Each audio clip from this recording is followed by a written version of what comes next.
जय गुरु बसवण्णा जयतु जगद्गुरु बसवण्णा जय गुरु बसवण्णा जयतु जगद्गुरु बसवण्णा चंदन रूपने बसवण्णा जगतोद्धारक बसवण्णा बसवण्णा जगतोद्धारक बसवण्णा जय गुरु बसवण्णा जयतु जगद्गुरु बसवण्णा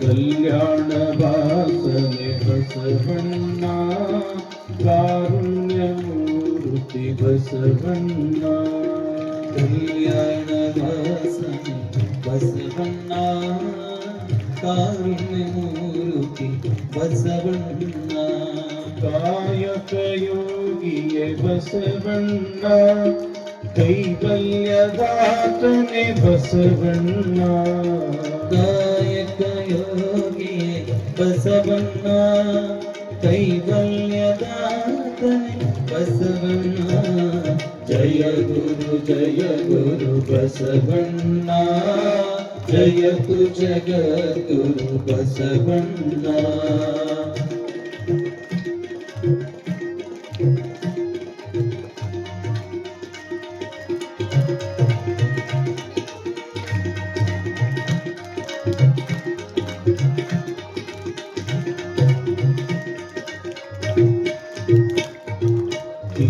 किंकरनीने बसवण्णा शंकरनीने बसवण्णा किंकरनीने बसवण्णा शंकरनीने बसवण्णा ಮಂಕುಮಾನವರ ಮದವನು ಹರಿಸಿದ ಮಹಾದೇವ ನೀನೆ ಬಸವಣ್ಣ ಮಂಕುಮಾನವನ ಮದವನು ಹರಿಸಿದ ಮಹಾದೇವ ನೀನೆ ಬಸವಣ್ಣ ಜಯ ಗುರು ಬಸವಣ್ಣ ಜಯತು ಜಗದ್ಗುರು ಬಸವಣ್ಣ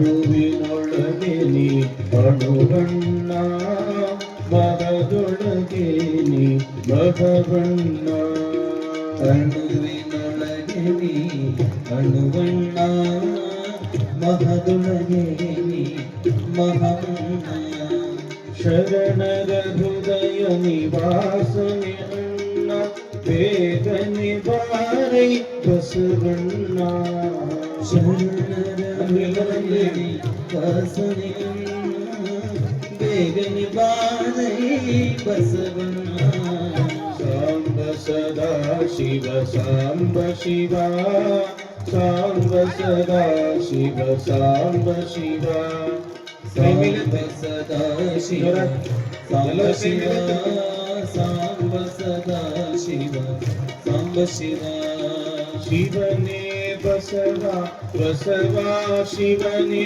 ಶಿವನೇ ಬಸವ ಬಸವ ಶಿವನೇ ಶಿವಲಿಂಗೇಶನೇ ಸಾಂಬ ಶಿವ ಶಿವಲಿಂಗೇಶನೇ ಸಾಂಬ ಶಿವ ಸಾಂಬ ಸದಾ ಶಿವ ಸಾಂಬ ಶಿವ ಸಾಂಬ ಸದಾ ಶಿವ ಸಾಂಬ ಶಿವ ಸಾಂಬ ಸದಾ ಶಿವ ಸಾಂಬ ಶಿವ ಸಾಂಬ ಸದಾ ಶಿವ ಸಾಂಬ ಶಿವ ಶಿವನೇ ಬಸವ ಬಸವ ಶಿವನೇ ಶಿವನೇ ಬಸವ ಬಸವ ಶಿವನೇ ಶಿವಲಿಂಗೇಶನೇ शिवा शिवलिङ्गेशने साम्ब शिवा साम्ब सदा शिव साम्ब शिवा साम्ब सदा शिव साम्ब शिवा साम्ब सदा शिव साम्ब शिवा साम्ब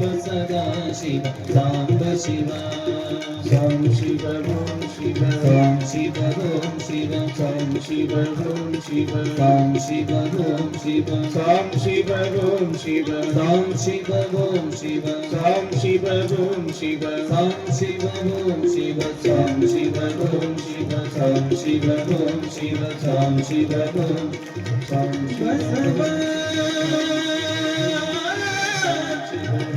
बसवना बसवा बसव बसवराज बसवे बसवर सा बसवना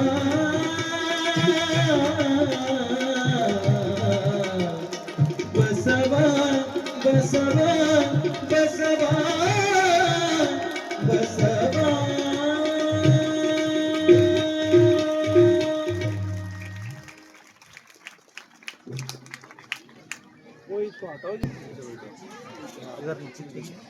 ಬಸವಂ ಭಕ್ತಿಗೆ ಮೂಲಂ ಬಸವಂ ಜಂಗಮ ವರಲೋಲಂ ಬಸವಂ ಕಾಲಂಗಿ ಕಾಲನ್ ಅನುಪಮಶೀಲಂ ಬಸವ ರಕ್ಷಿಪ್ಪುದೆನ್ನ ಸಂಗನ ಬಸವ ಶರಣಾರ್ಥಿ. ಮಹಾಮಾನವತಾವಾದಿ ವಿಶ್ವಗುರು ವಿಶ್ವವಂದ್ಯ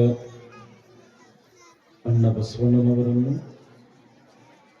ಎಲ್ಲ ಪ್ರಮುಖರನ್ನು ಸ್ಮರಣೆ ಮಾಡಿ ಆರಾಧ್ಯ ಗುರುದೇವರಾದ ಹಾನಗಲ್ಲ ಗುರುಕುಮಾರ ಶಿವಯೋಗಿಗಳವರ ಶ್ರೀಚರಣಗಳನ್ನು ಮಸ್ತಕದ ಮೇಲೆ ಧರಿಸಿ ಶಿವಮೆಚ್ಚುವಂತೆ ಬಸವ ಪುರಾಣ ಬರೆದ ಭೀಮ ಕವಿಗಳವರನ್ನು ಸ್ಮರಿಸಿ ಈ ನಾಡಿನ ನೆಲ ಜಲವನ್ನು ಅತ್ಯಂತ ಪವಿತ್ರಗೊಳಿಸಿರತಕ್ಕಂಥ ಮಹಾನ್ ಶಿವಯೋಗಿ ಶ್ರೀ ಗುರು ಶಿವಲಿಂಗೇಶ್ವರರನ್ನು ಶರಣ ಶಿವಲಿಂಗೇಶ್ವರರನ್ನು ಗುರುಶಾಂತೇಶ್ವರರನ್ನು ಸ್ಮರಣೆ ಮಾಡಿ ನಮ್ಮೂರಿನ ಅತ್ಯಂತ ಪುಣ್ಯಮಯ ಕ್ಷೇತ್ರ, ಪಾವನ ಕ್ಷೇತ್ರ, ಅವಿಮುಕ್ತ ಕ್ಷೇತ್ರ ಸಂಗಮೇಶ್ವರ ಖಂಡೇಶ್ವರ ದೇವಸ್ಥಾನ. ಆ ದೇವಸ್ಥಾನದ ಮಹಾದ್ವಾರ ಲೋಕಾರ್ಪಣೆ,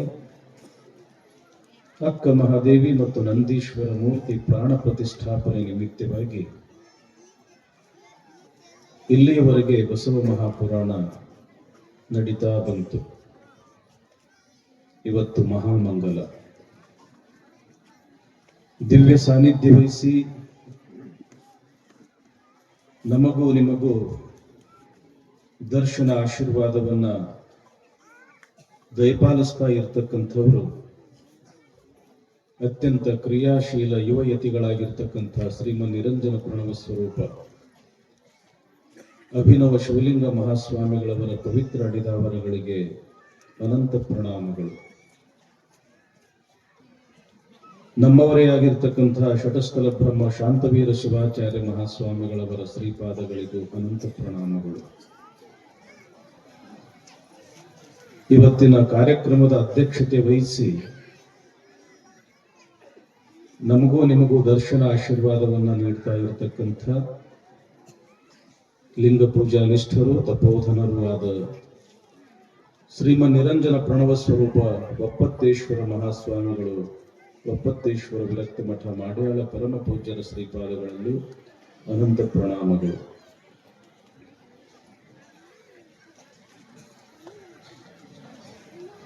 ಈ ಕಾರ್ಯಕ್ರಮದ ನೇತೃತ್ವ ವಹಿಸಿಕೊಂಡಿರತಕ್ಕಂಥ ಅತ್ಯಂತ ಶಾಂತ ಸ್ವಭಾವದ ಮಾತೃ ಹೃದಯ ಸಂಪನ್ನರಾಗಿರ್ತಕ್ಕಂಥ ಶ್ರೀಮನ್ ನಿರಂಜನ ಪ್ರಣವ ಸ್ವರೂಪ ಪ್ರಭುಶಾಂತ ಮಹಾಸ್ವಾಮಿಗಳವರು ಹತ್ತಿಕಣಬಸ ಪರಮ ಪೂಜ್ಯರ ಶ್ರೀಪಾದಗಳಲ್ಲೂ ಅನಂತ ಪ್ರಣಾಮಗಳು. ನಮ್ಮವರೇ ಆದ ನಮ್ಮ ನಳದುರ್ಗ ಶ್ರೀಮಠಕ್ಕೆ ಬಹಳ ಹತ್ತಿರದವರಾದ ಶ್ರೀಮನ್ ನಿರಂಜನ ಪ್ರಣವ ಸ್ವರೂಪ ವೀರಂತೇಶ್ವರ ಮಹಾಸ್ವಾಮಿಗಳವರು ವಿರಕ್ತ ಮಠ ಕೇಸರ ಜವಳಗ ಪರಮ ಪೂಜ್ಯರ ಶ್ರೀಪಾದಗಳಲ್ಲೂ ಅನಂತ ಪ್ರಣಾಮಗಳು. ಈ ಕಾರ್ಯಕ್ರಮದ ಸಮ್ಮುಖ ಸ್ಥಾನವನ್ನು ವಹಿಸಿ ನಿತ್ಯವೂ ಕೂಡ ಈ ಪುರಾಣದಲ್ಲಿ ನಮ್ಮೆಲ್ಲರಿಗೆ ಆಶೀರ್ವಾದವನ್ನು ನೀಡಿರ್ತಕ್ಕಂತಹ ಪರಮ ಪೂಜ್ಯ ಶ್ರೀ ಶಿವದೇವಿ ಮಾತಾಜಿ ಅವರಿಗೂ ಕೂಡ ಅನಂತ ಪ್ರಣಾಮಗಳು. ಇವತ್ತಿನ ಕಾರ್ಯಕ್ರಮದಲ್ಲಿ ಅನೇಕ ಜನ ಮುಖ್ಯ ಅತಿಥಿಗಳಾಗಿ ಆಗಮಿಸಿ ಈ ಕಾರ್ಯಕ್ರಮದ ಶೋಭೆಯನ್ನ ಹೆಚ್ಚಿಸಿದ್ದಾರೆ. ಇಲ್ಲಿವರೆಗೆ ಸನ್ಮಾನ್ಯ ಶ್ರೀ ಹರ್ಷಾನಂದ ಗುತ್ತೇದಾರ್ ಅವರು ಬಹಳ ತೂಕಬದ್ಧವಾದ ಅರ್ಥಪೂರ್ಣವಾಗಿರ್ತಕ್ಕಂತಹ 4 ನುಡಿಗಳನ್ನು ಹಂಚಿಕೊಂಡಿದ್ದಾರೆ. ಅವರನ್ನ ಮೊದಲುಗೊಂಡು ವೇದಿಕೆಯ ಮೇಲೆ ಇರತಕ್ಕಂತಹ ಎಲ್ಲ ಅತಿಥಿ ಗಣ್ಯರಿಗೂ ಅನಂತ ಶರಣಾರ್ಥಿಗಳು. ಇನ್ನು ನಮ್ಮೂರಿನ ಎಲ್ಲ ಗುರು ಹಿರಿಯರಿಗೂ ದೇವಸ್ಥಾನದ ಟ್ರಸ್ಟ್ ಕಮಿಟಿಯ ಎಲ್ಲ ಪದಾಧಿಕಾರಿಗಳಿಗೂ ಪರಸ್ಥಳದಿಂದ ಆಗಮಿಸಿರ್ತಕ್ಕಂಥ ಸದ್ಭಕ್ತ ಶ್ರೇಷ್ಠರಿಗೂ ನಮ್ಮ ಕಲಾವಿದರಿಗೂ ಶರಣರಿಗೂ ತಾಯಂದಿರಿಗೂ ಮುದ್ದು ಮಕ್ಕಳಿಗೂ ನಮ್ಮ ಜೊತೆಗೆ 20 ದಿನಗಳ ಪರ್ಯಂತ ಬಸವಣ್ಣನಾಗಿ ಅಂದರೆ ನಂದೀಶನಾಗಿ ಈ ಕೈಂಕರ್ಯದಲ್ಲಿ ಭಾಗಿಯಾಗಿರ್ತಕ್ಕಂಥ ನಮ್ಮ ಬಸವಂತರಾಯವರಿಗೂ ಒಟ್ಟಿನಲ್ಲಿ ಎಲ್ಲರಿಗೂ ಕೂಡ ಶರಣಾರ್ಥಿಗಳು. ಶರಣಾರ್ಥಿಪ ಗಟ್ಟೆಗೆ ಕುಂತಿರಲ್ಲ. ಇವತ್ತೊಂದಿಷ್ಟು ಇವತ್ತ ನಾಳೆ ಸ್ವಲ್ಪ ಸಮಯ ಹೆಚ್ಚಿಗೆ ನೀವು ಕೊಡ್ತೀರಲ್ಲ. ಮತ್ತೊಮ್ಮೆ ಶರಣಾರ್ಥಿ ಹೇಳ್ರಿ ಎಲ್ಲರಿಗೂ. ಶರಣಾರ್ಥಿ. ಬಹಳ ಹುಡುಪ ಭಕ್ತಿ ಹೆಂಗ್ ಮಾಡ್ಬೇಕು ಅನ್ನೋದು ನಿಮ್ಮನ್ನ ನೋಡೇ ನಾವು ಕಲಿಬೇಕು. ಶರಣರ ನೆನೆದರ ಸರಗಿಯ ಇಟ್ಟಂಗ ಹವಳ ಮಲ್ಲಿಗೆ ಮುಡಿದಂಗ, ಹವಳ ಮಲ್ಲಿಗೆ ಮುಡಿದಂಗ ಕಲ್ಯಾಣ ಶರಣರ ನೆನೆಯೋ ಎಲೆ ಮನವೇ. ಮಲ್ಲಿಗೆ ಇರುವಾಗ ಮುಳ್ಳ್ಯಾಕ ಮುಡಿಯೂತಿ, ಕಲ್ಯಾಣದಲ್ಲಿ ಬಸವಣ್ಣ, ಕಲ್ಯಾಣದಲ್ಲಿ ಬಸವಣ್ಣ ಇರುವಾಗ ಕಲ್ಲಿಗೇಕೆ ಕೈಯ ಮುಗಿಯೂತಿ. ಎಲ್ಲ ಬಲ್ಲಿದನಯ್ಯ ಕಲ್ಯಾಣ ಬಸವಯ್ಯ, ಚೆಲ್ಲಿದನು ತಂದು ಶಿವ ಬೆಳಕ, ಚೆಲ್ಲಿದನು ತಂದು ಶಿವ ಬೆಳಕ ನಾಡೊಳಗ, ಸೊಲ್ಲೆತ್ತಿ ಜಗವ ಹಾಡುವದ. ಕಲ್ಯಾಣ ಪಟ್ಟಣದ ಸ್ವಲ್ಪ ದೂರದಲ್ಲಿ ಒಂದು ಪುಟ್ಟದಾಗಿರ್ತಕ್ಕಂಥ ಗುಡಿಸಲು. ಆ ಗುಡಿಸಲಲ್ಲಿ ಕಲ್ಯಾಣ ಶರಣರ ಪವಿತ್ರವಾಗಿರ್ತಕ್ಕಂಥ ಪಾದರಕ್ಷೆಯನ್ನ ಮಾಡತಕ್ಕಂಥ ಗಾಯಕ ಸಮಗಾರ ಹರಳಯ್ಯ ಕಲ್ಯಾಣಮ್ಮ.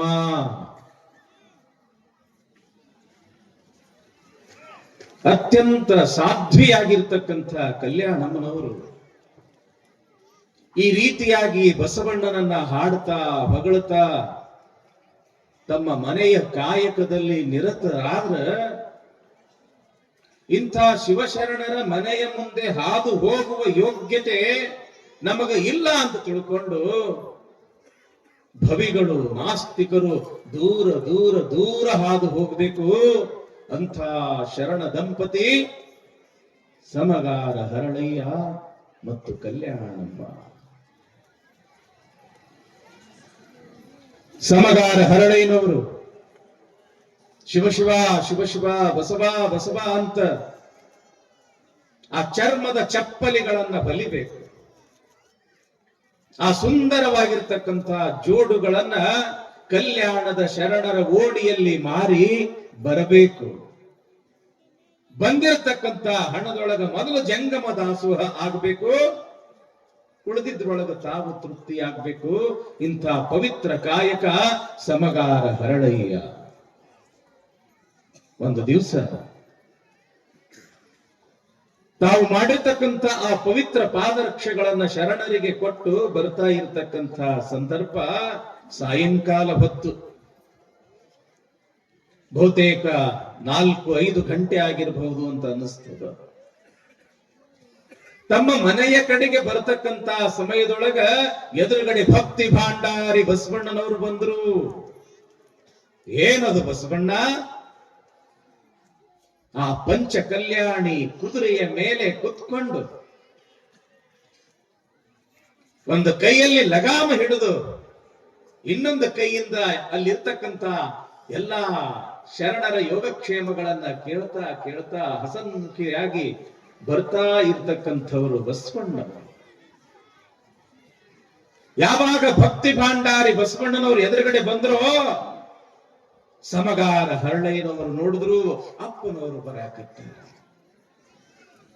ನನ್ನಪ್ಪ ಬರಾಕತ್ತಾನ, ಬಸವಣ್ಣ ಬರಾಕತ್ತಾನ ಅಂತ ತಿಳ್ಕೊಂಡು ರಸ್ತೆಯಿಂದ ಸ್ವಲ್ಪ ಹಿಂಗ ಸರಿದು 2 ಕೈಗಳನ್ನ ಜೋಡಿಸಿ ಭಕ್ತಿ ಭಾಂಡಾರಿ ಬಸವಣ್ಣನವರಿಗೆ ಶರಣು ಅಂತ ತಿಳ್ಕೊಂಡು ಹಿಂಗ ಕರಗಳನ್ನ ಜೋಡಿಸಿ ತಲೆಯನ್ನ ಹೀಗೆ ಬಾಗಿಸಿದರು.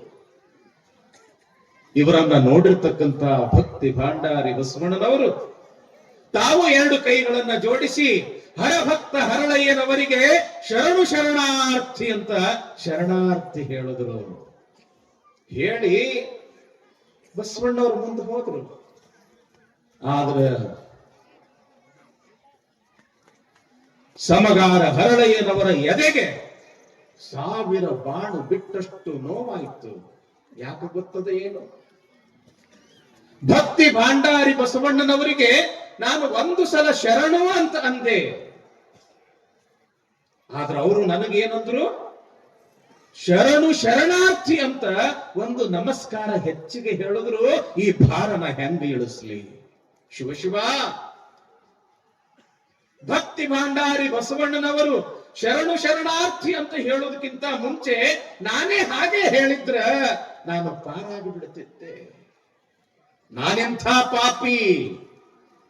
ನಾ 1 ಸಲ ನಮಸ್ಕಾರ ಹೇಳಿದ್ರ ಬಸವಣ್ಣನವರು ನನಗೆ 2 ಸಲ ನಮಸ್ಕಾರ ಹೇಳಿದ್ರಲ್ಲ, ಈ ಭಾರ ಹೆಂಗ್ ಹಿಡಿಸ್ಲಿ ಶಿವನೇ ಅಂತ ತಿಳ್ಕೊಂಡು ಏನು ತೋಚದಂತಾಗಿ ನೆಲವನ್ನೇ ನೋಡ್ತಾ ಶಿವ ಶಿವ ಶಿವ ಶಿವ ಶಿವ ಶಿವ ಹೇಗೆ ಈ ಭಾರವನ್ನ ಇಳಿಸಲಿ ಅಂತ ತಿಳ್ಕೊಂಡು ಗರ ಬಡಿದವರಂತೆ ನಿಂತು ಬಿಟ್ಟಾರ ಸಮಗಾರ ಹರಳಯ್ಯನವರು. ಸಮಯ 5 ಗಂಟೆ ಆತು, 6 ಗಂಟೆ ಆತು, 7, 8, 9 ಗಂಟೆ ಆತು. ಹೆಂಗ ನಿಂತಾರ? ಹಂಗ ನಿಂತಾರ. ಮುಂದು ಹೆಜ್ಜೆ ಇಲ್ಲ, ಹಿಂದೂ ಹೆಜ್ಜೆ ಇಲ್ಲ.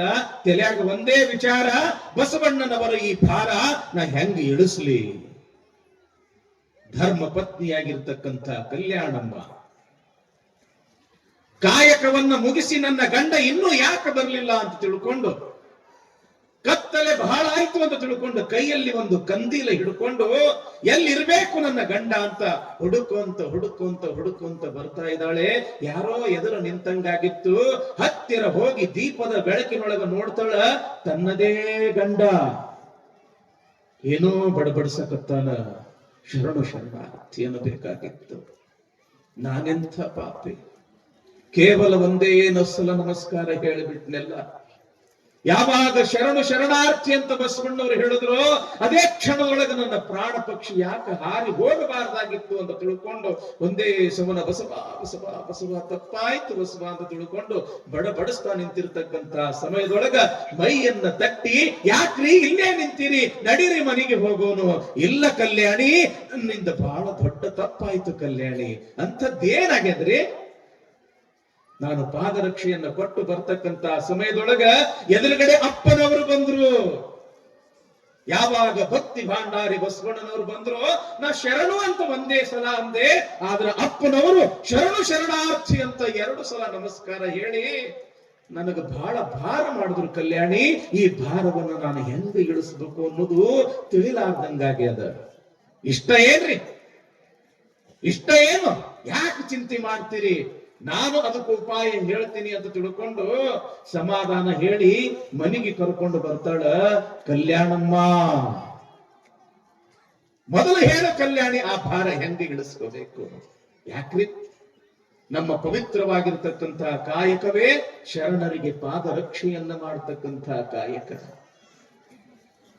ಬಸವಣ್ಣನವರಿಗೆ ಪಾದರಕ್ಷೆಯನ್ನೇ ಮಾಡಿ ಭಾರವನ್ನ ಇಳಿಸೋಣ.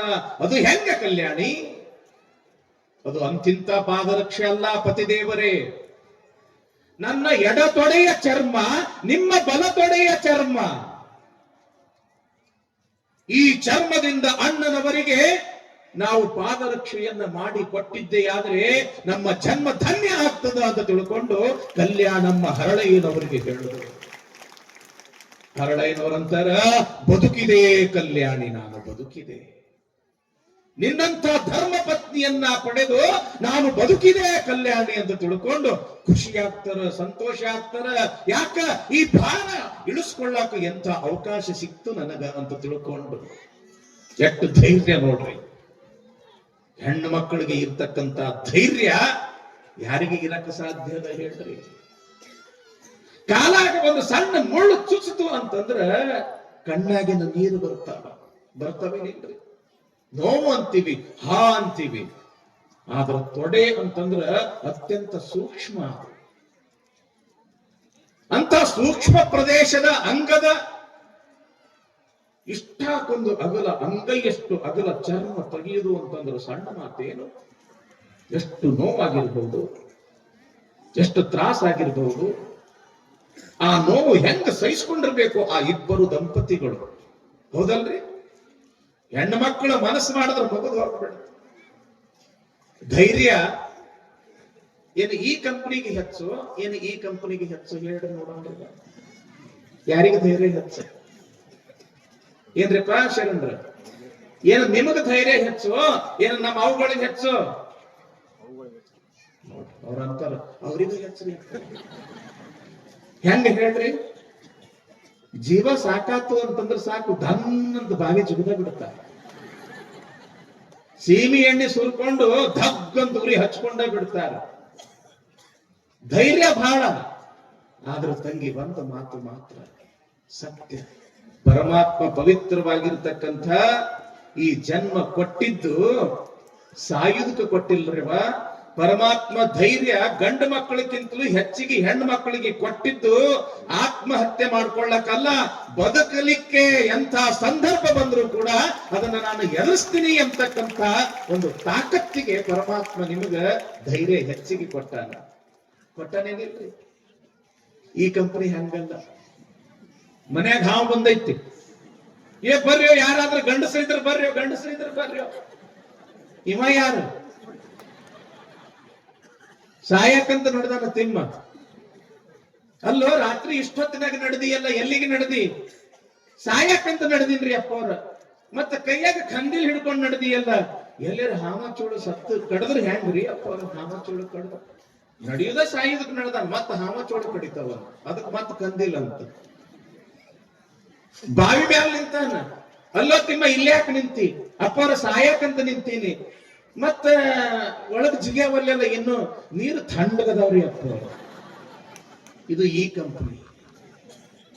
ಆದ್ರೆ ಯವ್ವ ಕಿತ್ತೂರು ಚೆನ್ನಮ್ಮ ಯವ್ವ ನೀವು, ಬೆಳವಡಿ ಮಲ್ಲಮ್ಮ ಅವ್ವ ನೀವು, ಝಾನ್ಸಿ ಲಕ್ಷ್ಮೀಬಾಯಿ ನೀವು ಅಕ್ಕ ನಾಗಮ್ಮ, ವೀರಮಾತೆ ಗಂಗಮ್ಮ ನೀವೆಲ್ಲ. ಅದಕ್ಕ ಯಾವಾಗಲೂ ಕೂಡ ಪರಮಾತ್ಮ ಧೈರ್ಯ ಅನ್ನೋದು ನಿಮ್ಗ ಕೊಟ್ಟನ. ಯಾವಾಗಲೂ ಕೂಡ ಶಕ್ತಿ ಎಂತಕ್ಕಂತ ಹೆಸರು ಗಂಡು ಮಕ್ಕಳಿಗೆ ಇಲ್ಲ, ಶಕ್ತಿ ಎಂತಕ್ಕಂತ ಹೆಸರು ನಿಮಗ ಇರೋದು. ಪಾರ್ವತಿಯು ನೀವೇ, ಲಕ್ಷ್ಮಿಯು ನೀವೇ, ಸರಸ್ವತಿಯು ಕೂಡ ನೀವೇ, ಮಹಾಕಾಳಿಯು ಕೂಡ ನೀವೇ ತಾಯಿ. ಅದಕ್ಕೆ ಇಲ್ಲಿ ಕಲ್ಯಾಣಮ್ಮ ಅಂತಾಳ, ಯಾಕೆ ಚಿಂತೆ ಮಾಡ್ತೀರಿ? ನನ್ನ ಎಡ ತೊಡೆಯ ಚರ್ಮ ತೆಗಿತೀನಿ, ನಿಮ್ಮ ಬಲತೊಡೆಯ ಚರ್ಮ ತೆಗೀರಿ. ಆ ಚರ್ಮದಿಂದಲೇ ಭಕ್ತಿ ಭಾಂಡಾರಿ ಬಸವಣ್ಣನವರಿಗೆ ಪಾದರಕ್ಷೆಯನ್ನ ಮಾಡಿ ಸಮರ್ಪಣೆ ಮಾಡೋಣ. ಸ್ನಾನ ಮಾಡಿದ್ರು, ಲಿಂಗ ಪೂಜೆ ಮಾಡಿಕೊಂಡ್ರು, ಭಕ್ತಿಯಿಂದ ತಮ್ಮ ತೊಡೆಯ ಚರ್ಮವನ್ನ ತೆಗಿತಾ ಇದ್ದಾರೆ. ಬಸವ ಬಸವ ಸಂಗನ ಬಸವ ಸಂಗನ ಬಸವ. ರಾತ್ರಿಯೆಲ್ಲ ಕುಳಿತು ಬಹಳ ಸುಂದರವಾಗಿರತಕ್ಕಂತ ಜೋಡುಗಳನ್ನ ಪಾದರಕ್ಷೆಗಳನ್ನ ಮಾಡಿದ್ದಾರೆ. ಸಮಗಾರ ಹರಳಯ್ಯ ಕಲ್ಯಾಣಮ್ಮ. ಬೆಳಗ್ಗೆ ಆಗೋದೇ ತಡ. ಯಾವಾಗಾದ್ರೂ ಇದು ಬಸವಣ್ಣನಿಗೆ ಮುಟ್ಟಬೇಕು ಅಂತ ತಿಳ್ಕೊಂಡು ತಾವು ಮಾಡಿರ್ತಕ್ಕಂತ ಜೋಡುಗಳನ್ನ ಒಂದು ಬುಟ್ಟಿಯಲ್ಲಿ ಇಟ್ಟು ಅವಕ್ಕ ವಿಭೂತಿ ಗಂಧ ಅಕ್ಷತೆ ಹೂ ಪತ್ರೆಗಳಿಂದ ಪೂಜೆ ಮಾಡಿ ಅಲಂಕಾರ ಮಾಡಿ ಆ ಬುಟ್ಟಿಯನ್ನ ತಲೆಯ ಮೇಲೆ ಹೊತ್ಕೊಂಡು ಶಿವನೇ ಬಸವ ಬಸವ ಶಿವನೇ ಶಿವನೇ ಬಸವ ಬಸವ ಶಿವನೇ ಅಂತ ಬಸವಣ್ಣನ ಮಹಾಮನೆ ಕಡೆ ಬರ್ತಾ ಇದ್ದಾರೆ ಸಮಗಾರ ಹರಳಯ್ಯ ಮತ್ತು ಕಲ್ಯಾಣಮ್ಮ. ದೂರದಿಂದ ಬಸವಣ್ಣನವರು ನೋಡಿದರು. 1,96,000 ಜಂಗಮರಿಗೆ ನಿತ್ಯವೂ ಕೂಡ ದಾಸೋಹ ಮಾಡತಕ್ಕಂತ ವ್ಯವಸ್ಥೆ, ಯಾರಿಗೂ ಏನು ಕೊರತೆ ಆಗ್ಬಾರ್ದು ಅಂತ ಬಹಳ ಅಚ್ಚುಕಟ್ಟಾದ ವ್ಯವಸ್ಥೆಯೊಳಗ ಭಕ್ತಿ ಭಾಂಡಾರಿ ಬಸವಣ್ಣನವರಿದ್ರು. ಕೈ ಒಳಗ ಅಲ್ಲಿ ಇರ್ತಕ್ಕಂತ ನೀಲಮ್ಮ ಗಂಗಮ್ಮ ಸಹಾಯಕರಾಗಿ ಎಲ್ಲ ವ್ಯವಸ್ಥೆಯನ್ನ ಮಾಡ್ತಾ ಇದ್ರು. ಬಸವಣ್ಣನವರು ನೋಡಿದ್ರು. ನೋಡು ನೀಲ, ಅಲ್ಲಿ ಕಲ್ಯಾಣದ ಶ್ರೇಷ್ಠ ಶರಣರಾಗಿರ್ತಕ್ಕಂತ ಸಮಗಾರ ಹರಳಯ್ಯನವರು ಕಲ್ಯಾಣಮ್ಮನವರು ಬರಕತ್ತಾರ, ಅವರಿಗೆ ಶರಣಾರ್ಥಿ ಹೇಳಿ ಒಳಗಡೆ ಕರ್ಕೊಂಡು ಬಾ. ಧರ್ಮ ಪತ್ನಿಯಾಗಿರ್ತಕ್ಕಂಥ ನೀಲಾಂಬಿಕೆ ತಾಯಿಯವರು ಓಡೋಡಿ ಹೋದ್ರು. ಬಂದಿರತಕ್ಕಂತ ಆ ಶರಣರಿಗೆ ಶರಣಾರ್ಥಿ ಒಳಗಡೆ ಬರ್ರಿ ಅಂತ ಹೇಳಂದ್ರು. ಯಾವಾಗ ಇವಳು ಕೂಡ ಶರಣಾರ್ಥಿ ಹೇಳಿದ್ರು ನೀಲಂನವರು, ಶಿವ ಶಿವ ಈ ಭಾರ ಹೆಂಗ ಇಳಿಸ್ಕೊಳ್ಳಿ. ನೋಡ್ರಿ ಎಷ್ಟು ಒಂದು ಪವಿತ್ರ ಭಾವ, ಎಂಥ ಒಂದು ಮುಗ್ಧತೆ, ಎಂಥ ಒಂದು ಅವರಲ್ಲಿ ಇರ್ತಕ್ಕಂಥ ಬಸವಣ್ಣನ ಬಗ್ಗೆ ಇರ್ತಕ್ಕಂಥ ಶ್ರದ್ಧೆ. ಆಯ್ತು ಅಂತ ತಿಳ್ಕೊಂಡು ಒಳಗೆ ಬಂದ್ರು. 4 ಹೆಜ್ಜೆ ಮುಂದೆ ಬಂದು ಬಸವಣ್ಣವರು ಬರಬೇಕು ಅಂತ ತಿಳ್ಕೊಂಡು ಬರಮಾಡಿಕೊಂಡ್ರು. ನೋಡ್ತಾರ ಅವರು ತೊಟ್ಟಿಕೊಂಡಿರ್ತಕ್ಕಂಥ ಬಟ್ಟೆ ರಕ್ತ ಆಗಿಬಿಟ್ಟಾದ. ಏನ್ರಿ ಶರಣರೇ, ನಿಮ್ಮ ಧೋತ್ರ ಎಲ್ಲ ರಕ್ತದಿಂದ ತೊಯ್ದು ಹೋಗ್ಯದ.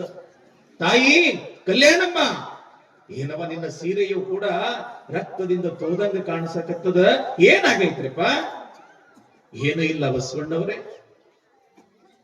ನಿನ್ನೆ ತಾವು ನನಗೆ ಎದುರುಗಡೆ ಬಂದ್ರಿ. ಹೌದು ಹೇಳದ್ನೆಲ್ಲ, ಶರಣಾರ್ಥಿ ಹೇಳ್ದೆ, ತಾವು ಶರಣ ಹೇಳಿದ್ರಿ, ತಮ್ಮನ್ನು ನೋಡಿ ಬಹಳ ಆನಂದ ಆತು.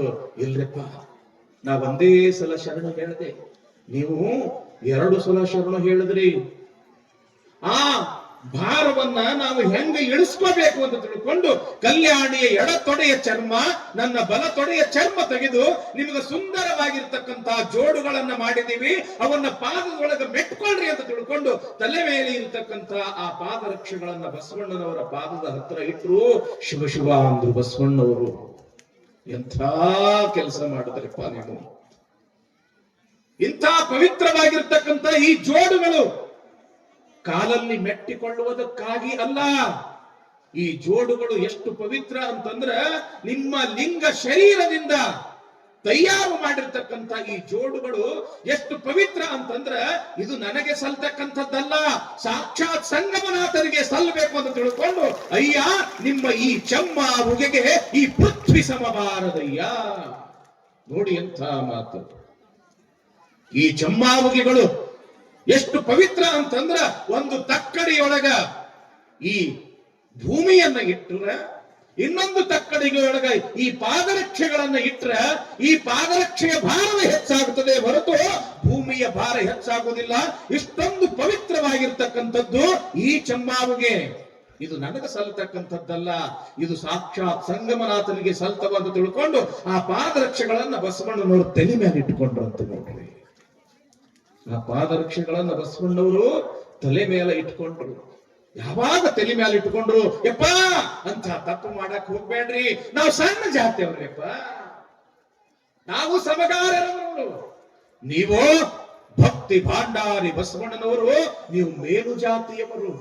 ಅದಕ್ಕ ಈ ನಾವು ಸಣ್ಣ ಜಾತಿಯವರ ಈ ಪಾದರಕ್ಷೆಗಳು, ನಾವು ಮಾಡಿರ್ತಕ್ಕಂಥ ಪಾದರಕ್ಷೆಗಳು ತಾವು ಮಸ್ತಕದ ಮೇಲೆ ಇಟ್ಕೊಳ್ಬಹುದೇ ಅಂತ ತಿಳ್ಕೊಂಡು ಯಾವಾಗ ಸಮಗಾರ ಹರಳಯ್ಯನವರಂದ್ರು ಆವಾಗ ಭಕ್ತಿ ಭಾಂಡಾರಿ ಬಸವಣ್ಣವರಂತರ ಹೊಲೆ ಗಂಡಲ್ಲದೆ ಪಿಂಡದ ನೆಲೆಗೆ ಆಶ್ರಯವಿಲ್ಲ. ನೋಡಿ ಬಸವಣ್ಣನವರು ಈ ಪ್ರಪಂಚದೊಳಗೆ ಯಾಕೆ ದೊಡ್ಡವರ ಅನಿಸ್ಕೊಳ್ತಾರ ಅನ್ನೋದಕ್ಕ ಬಸವಣ್ಣನವರ ವ್ಯಕ್ತಿತ್ವ, ಬಸವಣ್ಣನವರ ವೈಚಾರಿಕತೆ, ಬಸವಣ್ಣನವರ ಆ ಭಾವ ಎಷ್ಟು ದೊಡ್ಡದು ಅಂತಾರ.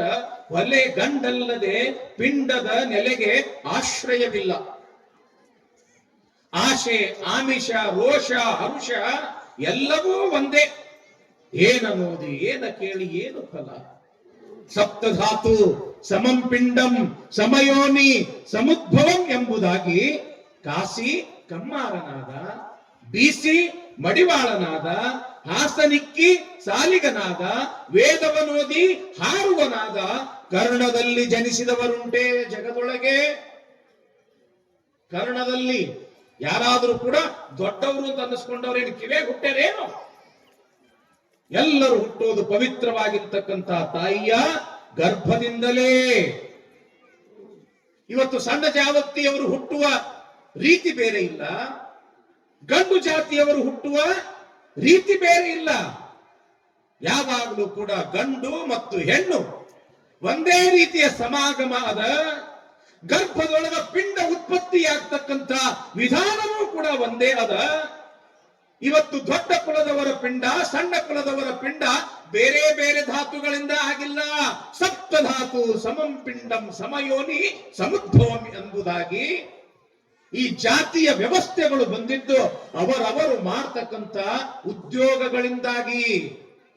ಈ ಸಮಾಜ ಚೆನ್ನಾಗಿ ನಡಿಬೇಕಾಗಿತ್ತು ಅಂತಂದ್ರ ಎಲ್ಲರೂ ಸುಮ್ಮ ಕುಂತರು ನಡೆಯುವುದಿಲ್ಲ, ಎಲ್ಲರೂ ಒಂದೇ ಕೆಲಸ ಮಾಡಿದ್ರೆ ನಡೆಯುವುದಿಲ್ಲ.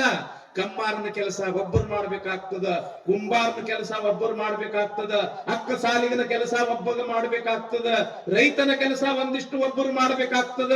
ಹಿಂಗ ಒಂದೊಂದು ಉದ್ಯೋಗಗಳು, ಒಂದೊಂದು ಕಾರ್ಯಗಳು ಮಾಡಿದಾಗ ಈ ಸಮಾಜ ನಡೀತದ. ಅವರವರು ಮಾಡತಕ್ಕಂತ ಉದ್ಯೋಗಗಳಿಂದ ಈ ಜಾತಿಗಳು ನಿರ್ಮಾಣ ಮಾಡುವೆ ಹೊರತು ಪರಮಾತ್ಮ ಯಾವ ಜಾತಿಯನ್ನು ಕೂಡ ನಿರ್ಮಾಣ ಮಾಡಿಲ್ಲ. ಜಾತಿಯ ವ್ಯವಸ್ಥೆಗಳನ್ನು ತಂದವರು ಯಾರು? ನಾವು ತಂದೀವಿ. ಅದು ಸಣ್ಣ ಜಾತಿ, ಇದು ಇದು ದೊಡ್ಡ ಜಾತಿ ಅಂತ. ಆದ್ರೆ ಪರಮಾತ್ಮ ಎಂದಾದ್ರೂ ಕೂಡ ಜಾತಿಗಳನ್ನ ನಿರ್ಮಾಣ ಮಾಡೇನೇನು ಇಲ್ಲ. ಅದಕ್ಕಂತಾರ ಅವರು ಕಾಸಿ ಕಮ್ಮಾರನಾದ, ಕಬ್ಬಿಣನ್ನ ಕಾಸಿ ಕಮ್ಮಾರನಾದ, ಬೀಸಿ ಮಡಿವಾಳನಾದ, ಬಟ್ಟೆಯನ್ನ ತೊಳೆದು ಮಡಿವಾಳನಾದ, ಹಾಸನಿಕ್ಕಿ ಸಾಲಿಗನಾದ, ಇವತ್ತು ಬಂಗಾರ ಬೆಳ್ಳಿಯ ಕೆಲಸಗಳನ್ನ ಮಾಡಿ ಅಕ್ಕ ಸಾಲಿಗನಾದ, ವೇದವನೋದಿ ಹಾರುವನಾದ. ಯಾರು ಒಂದಿಷ್ಟು ವಿದ್ಯೆ ಬುದ್ಧಿಯೊಳಗೆ ಒಂದಿಷ್ಟು ಶಾಣೆರಿದ್ರು ಅಂಥವ್ರು ಓದಿ ಏನ್ ಅನ್ಸ್ಕೊಂಡ್ರು? ಹಾರುವ ಅಂತ ಅನ್ಸ್ಕೊಂಡ್ರು. ಕರ್ಣದಲ್ಲಿ ಜನಿಸಿದವರುಂಟೆ ಜಗದೊಳಗೆ. ಯಾರಾದ್ರೂ ಕೂಡ ಕಿವೆ ಹುಟ್ಟೇನೇನು? ಎಲ್ಲರೂ ಕೂಡ ಹುಟ್ಟಿದ್ದು ಪವಿತ್ರವಾಗಿರತಕ್ಕಂತ ತಾಯಿಯ ಗರ್ಭದಿಂದಲೇ. ಆ ಕಾರಣಕ್ಕಾಗಿ ಇದು ಕಾರಣ ಲಿಂಗಸ್ಥಲವನರಿದವನೇ ಕುಲಜನು. ಜಾತಿ ಮೇಲು ಕೀಳುಗಳಲ್ಲ, ಅವನು ಸಣ್ಣವನು ಅಂತಲ್ಲ. ಈ ಪ್ರಪಂಚದೊಳಗೆ ಯಾರು ದೊಡ್ಡವರು ಅಂತಂದ್ರ ಎಲ್ಲರನ್ನ ಇವನಾರವ ಇವನಾರವ ಇವನಾರವ ಎಂದೆನಿಸದೆ ಇವ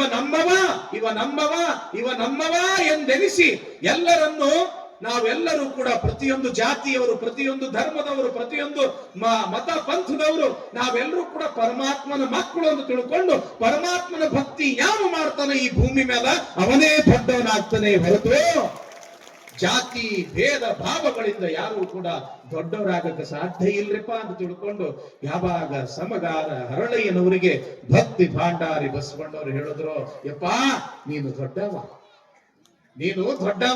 ನಿಮ್ಮ ಜೊತೆಗೆ ನಾವ್ ಏನು ಮಾತಾಡಕ್ ಆಗ್ತದ್ರಿಪ್ಪ, ನಾವ್ ಸಣ್ಣವರದೀವ್ರಿಪ್ಪ, ಅಷ್ಟು ದೊಡ್ಡ ಸ್ಥಾನ ಕೊಡಬೇಡ್ರಿ ಅಂತ ತಿಳ್ಕೊಂಡು ಪರಿಪರಿಯಿಂದ ಹೇಳ್ತಾರ. ಆಗಿಂದಾಗ್ಲೇ ವೈದ್ಯ ಸಂಗಣ್ಣ, ಕಲ್ಯಾಣದ ವೈದ್ಯ, ಡಾಕ್ಟರ್ ಅಂತ ನಾವು ಕರಿತೀವಲ್ಲ, ವೈದ್ಯ ಸಂಗಣ್ಣನವರನ್ನ ಆಗಿಂದಾಗ್ಲೇ ಕರೆಸಿ ಅವರಿಗೆ ಚಿಕಿತ್ಸೆ ಶುಶ್ರೂಷೆಯನ್ನ ಮಾಡಿಸಿ, ಏನ್ರಪ್ಪ ಈ ಪಾದರಕ್ಷೆಗಳನ್ನು ನನ್ನ ಹತ್ರ ಇಟ್ಕೊಳ್ಳೋದಿಲ್ಲ. ಯಾಕ? ಇವು ಸಂಗಮನಾಥನಿಗೆ ಸಲ್ಲತಕ್ಕಂಥ ಪಾದರಕ್ಷೆ. ನನ್ನ ನೆನಪಿಗೋಸ್ಕರ ನಿಮ್ಮ ಮನೆಯಲ್ಲೇ ಈ ಪಾದರಕ್ಷೆಗಳನ್ನ ಇರ್ಲಿ ಅಂತ ತಿಳ್ಕೊಂಡು ಅವರಿಗೆ ಹೊಟ್ಟೆ ತುಂಬಾ ಪ್ರಸಾದವನ್ನ ಮಾಡಿಸಿ ಮೊದಲೇ ಅಂತಃಕರಣ ಮೂರ್ತಿ ಬಸವಣ್ಣ ಅವರಿಗೆ ಬಟ್ಟೆ ಬರೆಯನ್ನ ಕೊಟ್ಟು ಮನೆಗೆ ಕಳಿಸಿ ಕೊಡ್ತಾರ ಬಸವಣ್ಣ.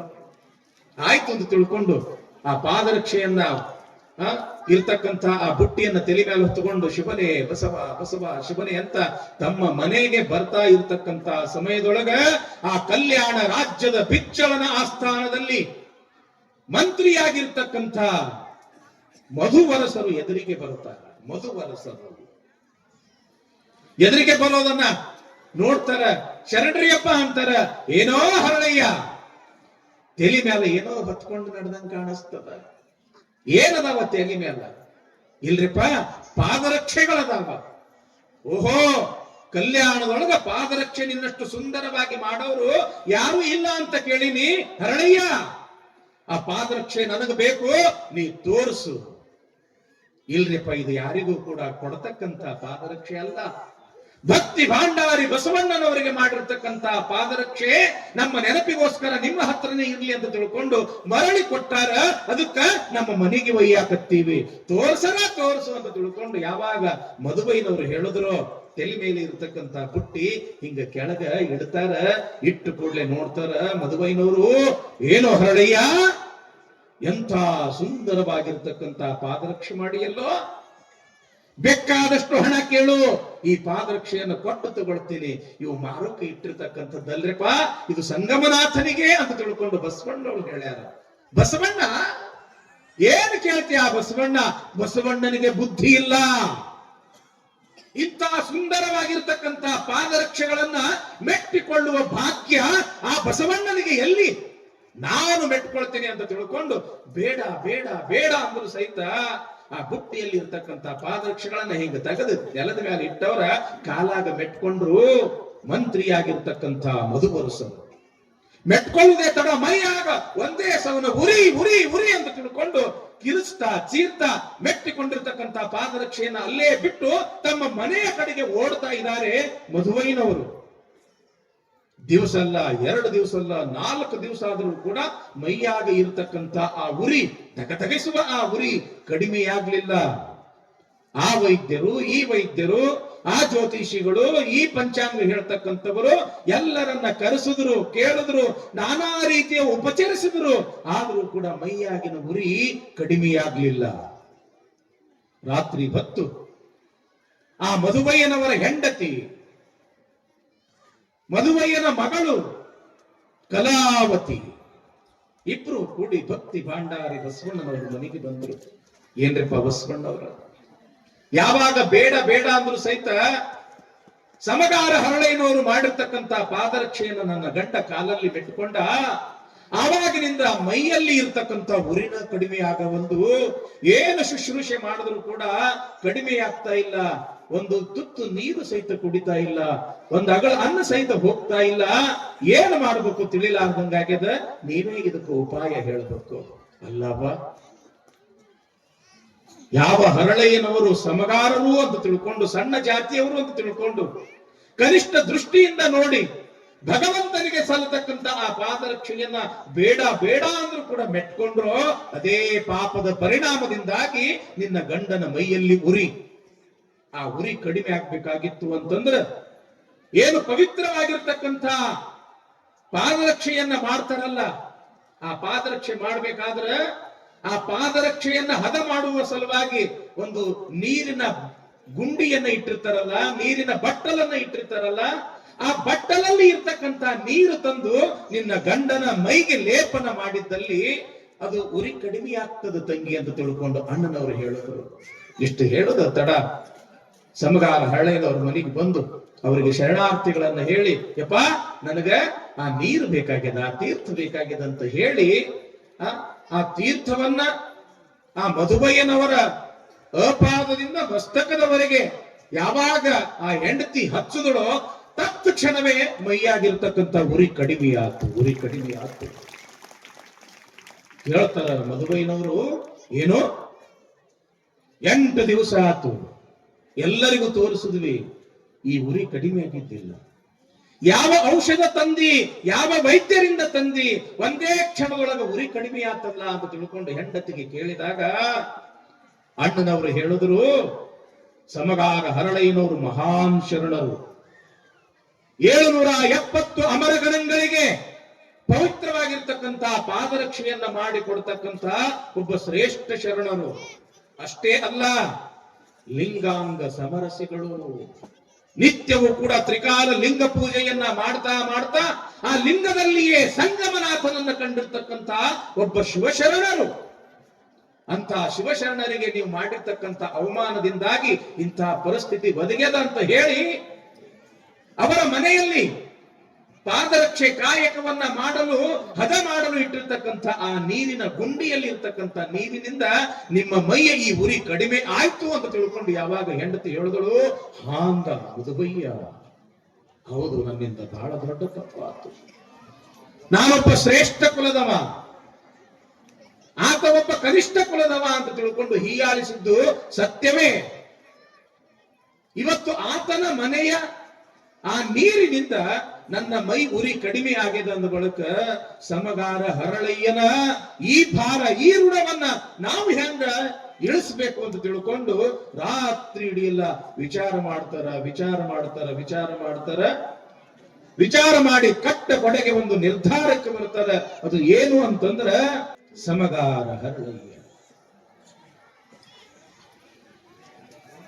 ಯಾವಾಗ ಈತನ ಮನೆಯ ಆ ಪಾದರಕ್ಷೆ ಕಾಯಕದ ನೀರಿನಿಂದ ನನ್ನ ಮೈಯ ಉರಿ ಕಡಿಮೆ ಆತು ಅಂತ ತಿಳ್ಕೊಂಡು ಮಧುಬಯ್ಯನವರಿಗೆ ಗೊತ್ತಾಯ್ತು, ಶಿವ ನಾನೆಂಥ ತಪ್ಪು ಮಾಡಿದೆ, ನಾನೊಬ್ಬ ಶ್ರೇಷ್ಠ ಕುಲದವನು ಎಂಬತಕ್ಕಂಥ ಹೆಮ್ಮೆಯಿಂದ ಒಬ್ಬ ಸತ್ಯ ಶುದ್ಧ ಕಾಯಕವನ್ನ ಮಾಡ್ತಕ್ಕಂಥ ಶರಣನನ್ನ ನಾನು ಹೀಯಾಳಿಸಿದ್ನೆಲ್ಲ, ಅಪಮಾನ ಮಾಡಿದ್ನೆಲ್ಲ, ಈ ನನ್ನ ತಪ್ಪನ್ನ ನಾ ಹೆಂಗ ತಿದ್ಕೋಬೇಕು,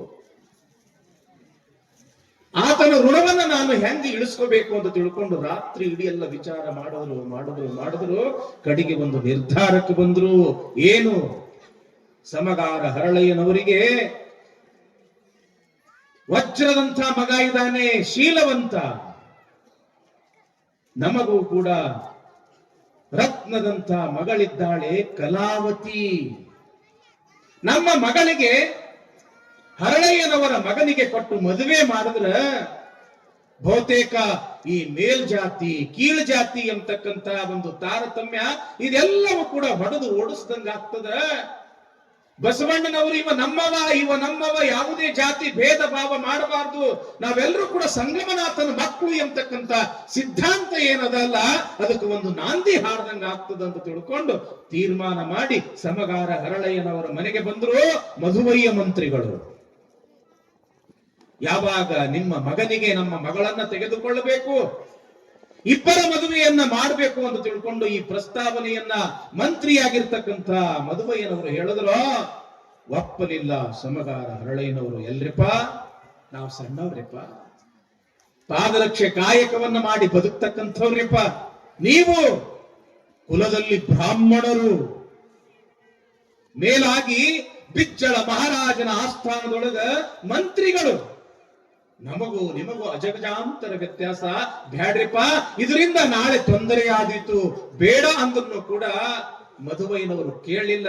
ಹಾಗಾದ್ರೆ ಇಬ್ರು ಕೂಡಿ ನಾವು ಅನುಭವ ಮಂಟಪಕ್ಕೆ ಹೋಗೋನು, ಆ ಅನುಭವ ಮಂಟಪದೊಳಗೆ ಏನು ಬಸವಣ್ಣನವರು ತೀರ್ಮಾನ ಕೊಡ್ತಾರೆ ಆ ತೀರ್ಮಾನದ ಪ್ರಕಾರ ನಾವು ನಡ್ಕೊಳ್ಳೋಣ ಅಂತ ತಿಳ್ಕೊಂಡು ಸಮಗಾರ ಹರಳಯ್ಯನವರು ಮತ್ತು ಮಂತ್ರಿಗಳಾಗಿರ್ತಕ್ಕಂಥ ಮಧುವಯ್ಯನವರು ಅನುಭವ ಮಂಟಪಕ್ಕೆ ಬಂದರು. ಶೂನ್ಯ ಪೀಠದ ಅಧಿಪತಿಗಳಾಗಿರ್ತಕ್ಕಂಥ ಅಲ್ಲಮ ಪ್ರಭುದೇವರು ಶೂನ್ಯ ಪೀಠದ ಮೇಲೆ, ಎಡಬದಲ ಬಲದಲ್ಲಿ ಭಕ್ತಿ ಭಾಂಡಾರಿ ಬಸವಣ್ಣನವರು, ಅವಿರಳ ಜ್ಞಾನಿ ಚನ್ನ ಬಸವಣ್ಣನವರು, ಶಾಂತರಸರು, ಹಡಪದ ಅಪ್ಪಣ್ಣ, ಮಾದಾರ ಚೆನ್ನಯ್ಯ, ಡೋಹರ ಕಕ್ಕಯ್ಯ, ಅಂಬಿಗರ ಚೌಡಯ್ಯ, ಮಡಿವಾಳ ಮಾಚಯ್ಯ, ಅನೇಕ ಜನ ಶರಣೆಯರಿಂದ ಆ ಅನುಭವ ಮಂಟಪ ತುಂಬಿತ್ತು. ಆವಾಗ ಪ್ರಸ್ತಾವನೆ ಇಟ್ಟರು ಮಂತ್ರಿಯಾಗಿರ್ತಕ್ಕಂಥ ಮಧುಬಯ್ಯನವರು. ಏನ್ರಿಪ್ಪ, ನಾವು ಕುಲದಲ್ಲಿ ಬ್ರಾಹ್ಮಣರಾದರೂ ಕೂಡ ಮನುಷ್ಯ ಜನ್ಮದಿಂದ ಶ್ರೇಷ್ಠ ಆಗುವುದಿಲ್ಲ, ಕರ್ಮದಿಂದ ಶ್ರೇಷ್ಠ ಆಗ್ತಾನ, ಶಿವಯೋಗ ಕಾಯಕದಿಂದ ಶ್ರೇಷ್ಠ ಆಗ್ತಾನ. ಅಂತ ಶ್ರೇಷ್ಠ ಶರಣನಾಗಿರ್ತಕ್ಕಂಥ ಸಮಗಾರ ಹರಳಯ್ಯನ ಮಗನಿಗೆ ನಮ್ಮ ಮಗಳನ್ನ ಕೊಟ್ಟು ಮದುವೆ ಮಾಡಬೇಕು ಅಂತ ಮಾಡಿವಿ, ಇದಕ್ಕೆ ತಮ್ಮ ಒಪ್ಪಿಗೆ ಆಗಬೇಕು, ಅನುಭವ ಮಂಟಪದ ಒಪ್ಪಿಗೆ ಆಗ್ಬೇಕು ಅಂತ ತಿಳ್ಕೊಂಡು ಮಧುವಯ್ಯನವರು ಈ ಪ್ರಸ್ತಾವನೆಯನ್ನ ಇಟ್ರು. ಎಲ್ಲರೂ ಗುಜು ಗುಜು ಗುಜು ಗುಜು ಮಾತಾಡಕ್ ಶುರು ಮಾಡಿಬಿಟ್ರು. ಅವರು ಸಮಗಾರ ಹರಳಯ್ಯನವರು, ಇವರು ಬ್ರಾಹ್ಮಣ ಕುಲ ಶ್ರೇಷ್ಠರು, ಇಬ್ರು ಕೂಡಿ ಮದುವೆ ಮಾಡ್ಬೇಕು ಅಂತ ಹೇಳಿ ವಿಚಾರ ಮಾಡಕತ್ತಾರ. ಈ ಸಮಾಜ ಇನ್ನೂ ಪರಿಪಕ್ವ ಆಗಿಲ್ಲ, ಈ ಸಮಾಜ ಈ ಒಪ್ಕೊಳ್ತದೋ ಇಲ್ಲೋ ಅಂತ ತಿಳ್ಕೊಂಡು ಎಲ್ಲರೂ ಮಾತನಾಡತಕ್ಕಂತ ಸಮಯದೊಳಗ ಅಲ್ಲಿ ಪ್ರಮುಖವಾಗಿ ಅಲ್ಲಮ ಪ್ರಭುದೇವರು, ಚನ್ನಬಸವಣ್ಣನವರು, ಬಸವಣ್ಣನವರು, ಸೊನ್ನಲಾಪುರದ ಸಿದ್ದರಾಮೇಶ್ವರರು ಎಲ್ಲರೂ ಕೂಡಿ ವಿಚಾರ ಮಾಡ್ತಾರ. ಕಟ್ಟು ಕಡಿಗೆ ಒಂದು ತೀರ್ಮಾನಕ್ಕೆ ಬರ್ತಾರ. ಈ ಮದುವೆ ನಾಳೆ ಅಂತರ್ಜಾತಿ ವಿವಾಹ ಅಂತ ಅನ್ನಿಸ್ಕೊಳ್ಬಾರ್ದು, ಈ ಮದುವೆ ನಾಳೆ ವಿಜಾತಿ ವಿವಾಹ ಅಂತ ಹೇಳಿ ಅನ್ನಿಸ್ಕೊಳ್ಬಾರ್ದು, ಇದು ಸಜಾತಿಯ ವಿವಾಹವೇ ಅನ್ನಿಸ್ಕೊಳ್ಬೇಕು ಅನ್ನೋ ದೃಷ್ಟಿಯಿಂದ ಬಸವಣ್ಣನವರು ಒಂದು ಉಪಾಯವನ್ನ ಹೇಳ್ತಾರ. ನೋಡ್ರಪ್ಪ, ಈಗಾಗಲೇ ಸತ್ಯ ಶುದ್ಧ ಕಾಯಕವನ್ನ ಮಾಡ್ತಾ ಶಿವದೀಕ್ಷೆಯನ್ನ ಪಡ್ಕೊಂಡಿರ್ತಕ್ಕಂಥ ಸಮಗಾರ ಹರಳಯ್ಯನವರು, ಕಲ್ಯಾಣಮ್ಮನವರು ಮತ್ತು ಶೀಲವಂತನವರು ಅವರು ಲಿಂಗವಂತರೇ. ಯಾಕ? ಯಾರು ಅಂಗದ ಮೇಲೆ ಲಿಂಗವನ್ನು ಧರಿಸ್ತಾರ ಅವರು ಲಿಂಗವಂತರು. ಇದು ಸಿದ್ಧಾಂತ. ಇದು ಶಿವ ಸಂಸ್ಕಾರ ಯುಕ್ತೇಶು ಜಾತಿ ಭೇದನ ವಿದ್ಯತೆ, ಕಾಷ್ಟೇಶು ವನ್ನಿ ದಗ್ಧೇಶು ಯಥಾರೂಪಂ ನ ವಿದ್ಯತೆ. ಈಗ ಒಂದು ಉರಿ ಅದ, ಬೇವಿನ ಕಟ್ಟಿಗೆ ಅದರೊಳಗೆ ಹಾಕ್ರಿ, ಮಾವಿನ ಕಟ್ಟಿಗೆಯೊಳಗೆ ಹಾಕ್ರಿ, ಅದರೊಳಗೆ ಚಂದನದ ಕಟ್ಟೆ ಹಾಕ್ರಿ, ಸಾಗವಾನಿ ಕಟ್ಟಿಗೆ ಹಾಕ್ರಿ, ತುಳಸಿ ಕಟ್ಟಿಗೆ ಹಾಕ್ರಿ. ಯಾವಾಗ ಅವೆಲ್ಲ ಉರಿತವ, ಉರಿದ ಬಳಕ ಆ ಜಾತಿಯ ಕಟ್ಟಿಗೆ ಹೆಸರು ಉಳಿತದೇನು? ಎಲ್ಲ ಹೋಗೇನಾಗಿರ್ತವ? ಕೇವಲ ಬೆಂಕಿಯಾಗಿರ್ತದ. ಸುಡುವುದಕ್ಕಿಂತ ಮುಂಚೆ ಕಟ್ಟಿಗೆ ಜಾತಿ ನಾವು ಗುರುತಿಸಬಹುದು. ಸುಟ್ಟ ಬಳಕ ಆ ಕಟ್ಟಿಗೆಗೆ ಜಾತಿ ಅನ್ನೋದು ಹೆಂಗ ಇರುವುದಿಲ್ಲ, ಹಂಗ ಎಲ್ಲಿ ಶಿವನ ಸಂಸ್ಕಾರ ಎಂತಕ್ಕಂಥದ್ದಾಗ್ತದ, ಯಾರ ಅಂಗದ ಮೇಲೆ ಲಿಂಗು ಎಂತಕ್ಕಂಥದ್ದು ಪಡ್ಕೊಳ್ತಾನ ಅವನು ಕೂಡ ಲಿಂಗವಂತನೇ ಆಗ್ತಾನೆ ಹೊರತು ಅಲ್ಲಿ ಪೂರ್ವಾಶ್ರಮದ ಯಾವ ಕುಲಗಳು ಕೂಡ ಇರುವುದಿಲ್ಲ. ಹಂಗ ಈ ಸಮಗಾರ ಹರಳಯ್ಯನವರು ಲಿಂಗವನ್ನು ಧರಿಸಿಕೊಂಡು ಲಿಂಗವಂತರಾಗಿದ್ದಾರೆ. ಇಲ್ಲಿ ಜಾತಿಯಿಂದ ಬ್ರಾಹ್ಮಣರಾಗಿರ್ತಕ್ಕಂಥ ಮಧುವೈನವರು ಕೂಡ, ಅವರ ಧರ್ಮ ಪತ್ನಿಯೂ ಕೂಡ, ಅವರ ಮಗಳೂ ಕೂಡ ಶಿವದೀಕ್ಷೆಯನ್ನ ಮಾಡಿಕೊಂಡು ಲಿಂಗವನ್ನ ಧರಿಸಿಕೊಂಡಲ್ಲಿ ಅವರು ಕೂಡ ಲಿಂಗವಂತರಾಗ್ತಾರ. ಯಾವಾಗ ಇವರು ಕೂಡ ಲಿಂಗವಂತರಾಗ್ತಾರ, ಅವರು ಕೂಡ ಲಿಂಗವಂತರದಾರ, ಆ ಬಳಿಕ ಇಬ್ಬರ ಮದುವೆ ಮಾಡಿದ್ರೆ ಏನಾಗ್ತದ? ಅದು ಸಜಾತಿ ಮದುವೆ ಅನಿಸ್ಕೊಳ್ತದ, ಅಂತರ್ಜಾತಿ ಮದುವೆ ಅನಿಸ್ಕೊಳ್ಳೋದಿಲ್ಲ ಅಂತ ತಿಳ್ಕೊಂಡು ಒಂದು ತೀರ್ಮಾನ ಮಾಡಿದ್ರೆ ಆವಾಗ ಮಧುವೈನವರು ಧರ್ಮ ಪತ್ನಿಯವರು, ಮಧುವಯ್ಯನವರ ಮಗಳು ಅತಿ ಆತ್ಮ ಸಂತೋಷದಿಂದ ನಾವು ಶಿವದೀಕ್ಷೆಯನ್ನ ಮಾಡಿಕೊಂಡು ನಾವು ಶಿವಭಕ್ತರಾಗ್ತೀವಿ ಅಂತ ತಿಳ್ಕೊಂಡು ಅವರು ಕೂಡ ಶಿವದೀಕ್ಷೆಯನ್ನ ಮಾಡಿಕೊಂಡು ಲಿಂಗವಂತರಾಗಿಬಿಟ್ರು. ಯಾವಾಗ ಅವರು ಲಿಂಗವಂತರು, ಇವರು ಲಿಂಗವಂತರು, ಇಬ್ಬರನ್ನ ಕೂಡಿಸಿ ಏನ್ ಮಾಡಿದ್ರು ಅಂತಂದ್ರೆ ಬಸವಣ್ಣನವರು ಎಲ್ಲಾ ಶರಣರ ನೇತೃತ್ವದೊಳಗ ಕಲಾವತಿ ಮತ್ತು ಶೀಲವಂತರ ಮದುವೆಯನ್ನ ಮಾಡೇ ಬಿಟ್ರು. ಕೊಂಡಿ ಮಂಚಣ್ಣನಿಗೆ ಸಹಸಲಿಕ್ಕೆ ಆಗಲಿಲ್ಲ. ಓಡೋಡಿ ಓಡೋಡಿ ಓಡೋಡಿ ಅರಮನೆಗೆ ಬಂದ. ಸಿಂಹಾಸನದ ಮೇಲೆ ಕುಳಿತುಕೊಂಡಿರ್ತಕ್ಕಂಥ ಕೊಂಡಿ ಆ ನಮ್ಮ ಕಲ್ಯಾಣದ ಅರಸನಾಗಿರ್ತಕ್ಕಂಥ ಬಿಚ್ಚಳ ಮಹಾರಾಜನಿಗೆ ಕೊಂಡಿ ಮಂಚಣ್ಣ ಹೇಳ್ತಾನ, ಮಹಾರಾಜರೇ ನೀವು ಬಹಳ ದೊಡ್ಡ ತಪ್ಪು ಮಾಡಿದ್ರಿ ಜೀವನದೊಳಗ. ಆತನ ಹಸ್ತಶುದ್ಧಿ, ಆತನ ವಾಣಿ ಶುದ್ಧಿ, ಆತನೊಬ್ಬ ಬಹಳ ಪ್ರಾಮಾಣಿಕ ಅಂತ ತಿಳ್ಕೊಂಡು ಸಂಗಮದಲ್ಲಿ ಇರ್ತಕ್ಕಂಥ ಆ ಬಸವಣ್ಣನನ್ನ ಮಂಗಳ ವೇಳೆಗೆ ಕರೆದು ಅವನಿಗೆ ಕರಣಿಕ ಅಧಿಕಾರಿಯನ್ನಾಗಿ ಮಾಡಿದ್ರಿ. ಯಾವಾಗ ಕಲ್ಯಾಣದ ಪಟ್ಟ ನಿಮಗೆ ಒದಗಿ ಬಂತೋ ಆವಾಗ ಆತನ ಕೃಪೆಯಿಂದ ಒಂದಿಷ್ಟೇನೋ ಬಂಗಾರದ ಗಂಟು ಸಿಗುತ್ತ ಅಂತ ತಿಳ್ಕೊಂಡು ಅವನಿಗೆ ನೀವು ಕಲ್ಯಾಣ ರಾಜ್ಯದ ಪ್ರಧಾನಿಯ ಪಟ್ಟವನ್ನ ಕಟ್ಟಿದ್ರಿ. ಸಾಲದ್ದಕ್ಕೆ ನಿಮ್ಮ ಸಾಕು ತಂಗಿಯಾಗಿರ್ತಕ್ಕಂಥ ನೀಲಾಂಬಿಕೆಯನ್ನ ಕೊಟ್ಟು ಮದುವೆ ಮಾಡಿದ್ರಿ. ಇಂಥ ಬಸವಣ್ಣ ಇವತ್ತು ಕಲ್ಯಾಣದೊಳಗೆ ಏನು ಮಾಡಕತ್ತಾನ ಅಂತಂದ್ರ ಧರ್ಮ ಹಾಳು ಮಾಡ್ಯಾನ. ಅಂತರ್ಜಾತಿ ವಿವಾಹ ಮಾಡಿ ಧರ್ಮವನ್ನ ಕುಲಗೆಡಿಸ್ಯಾನ.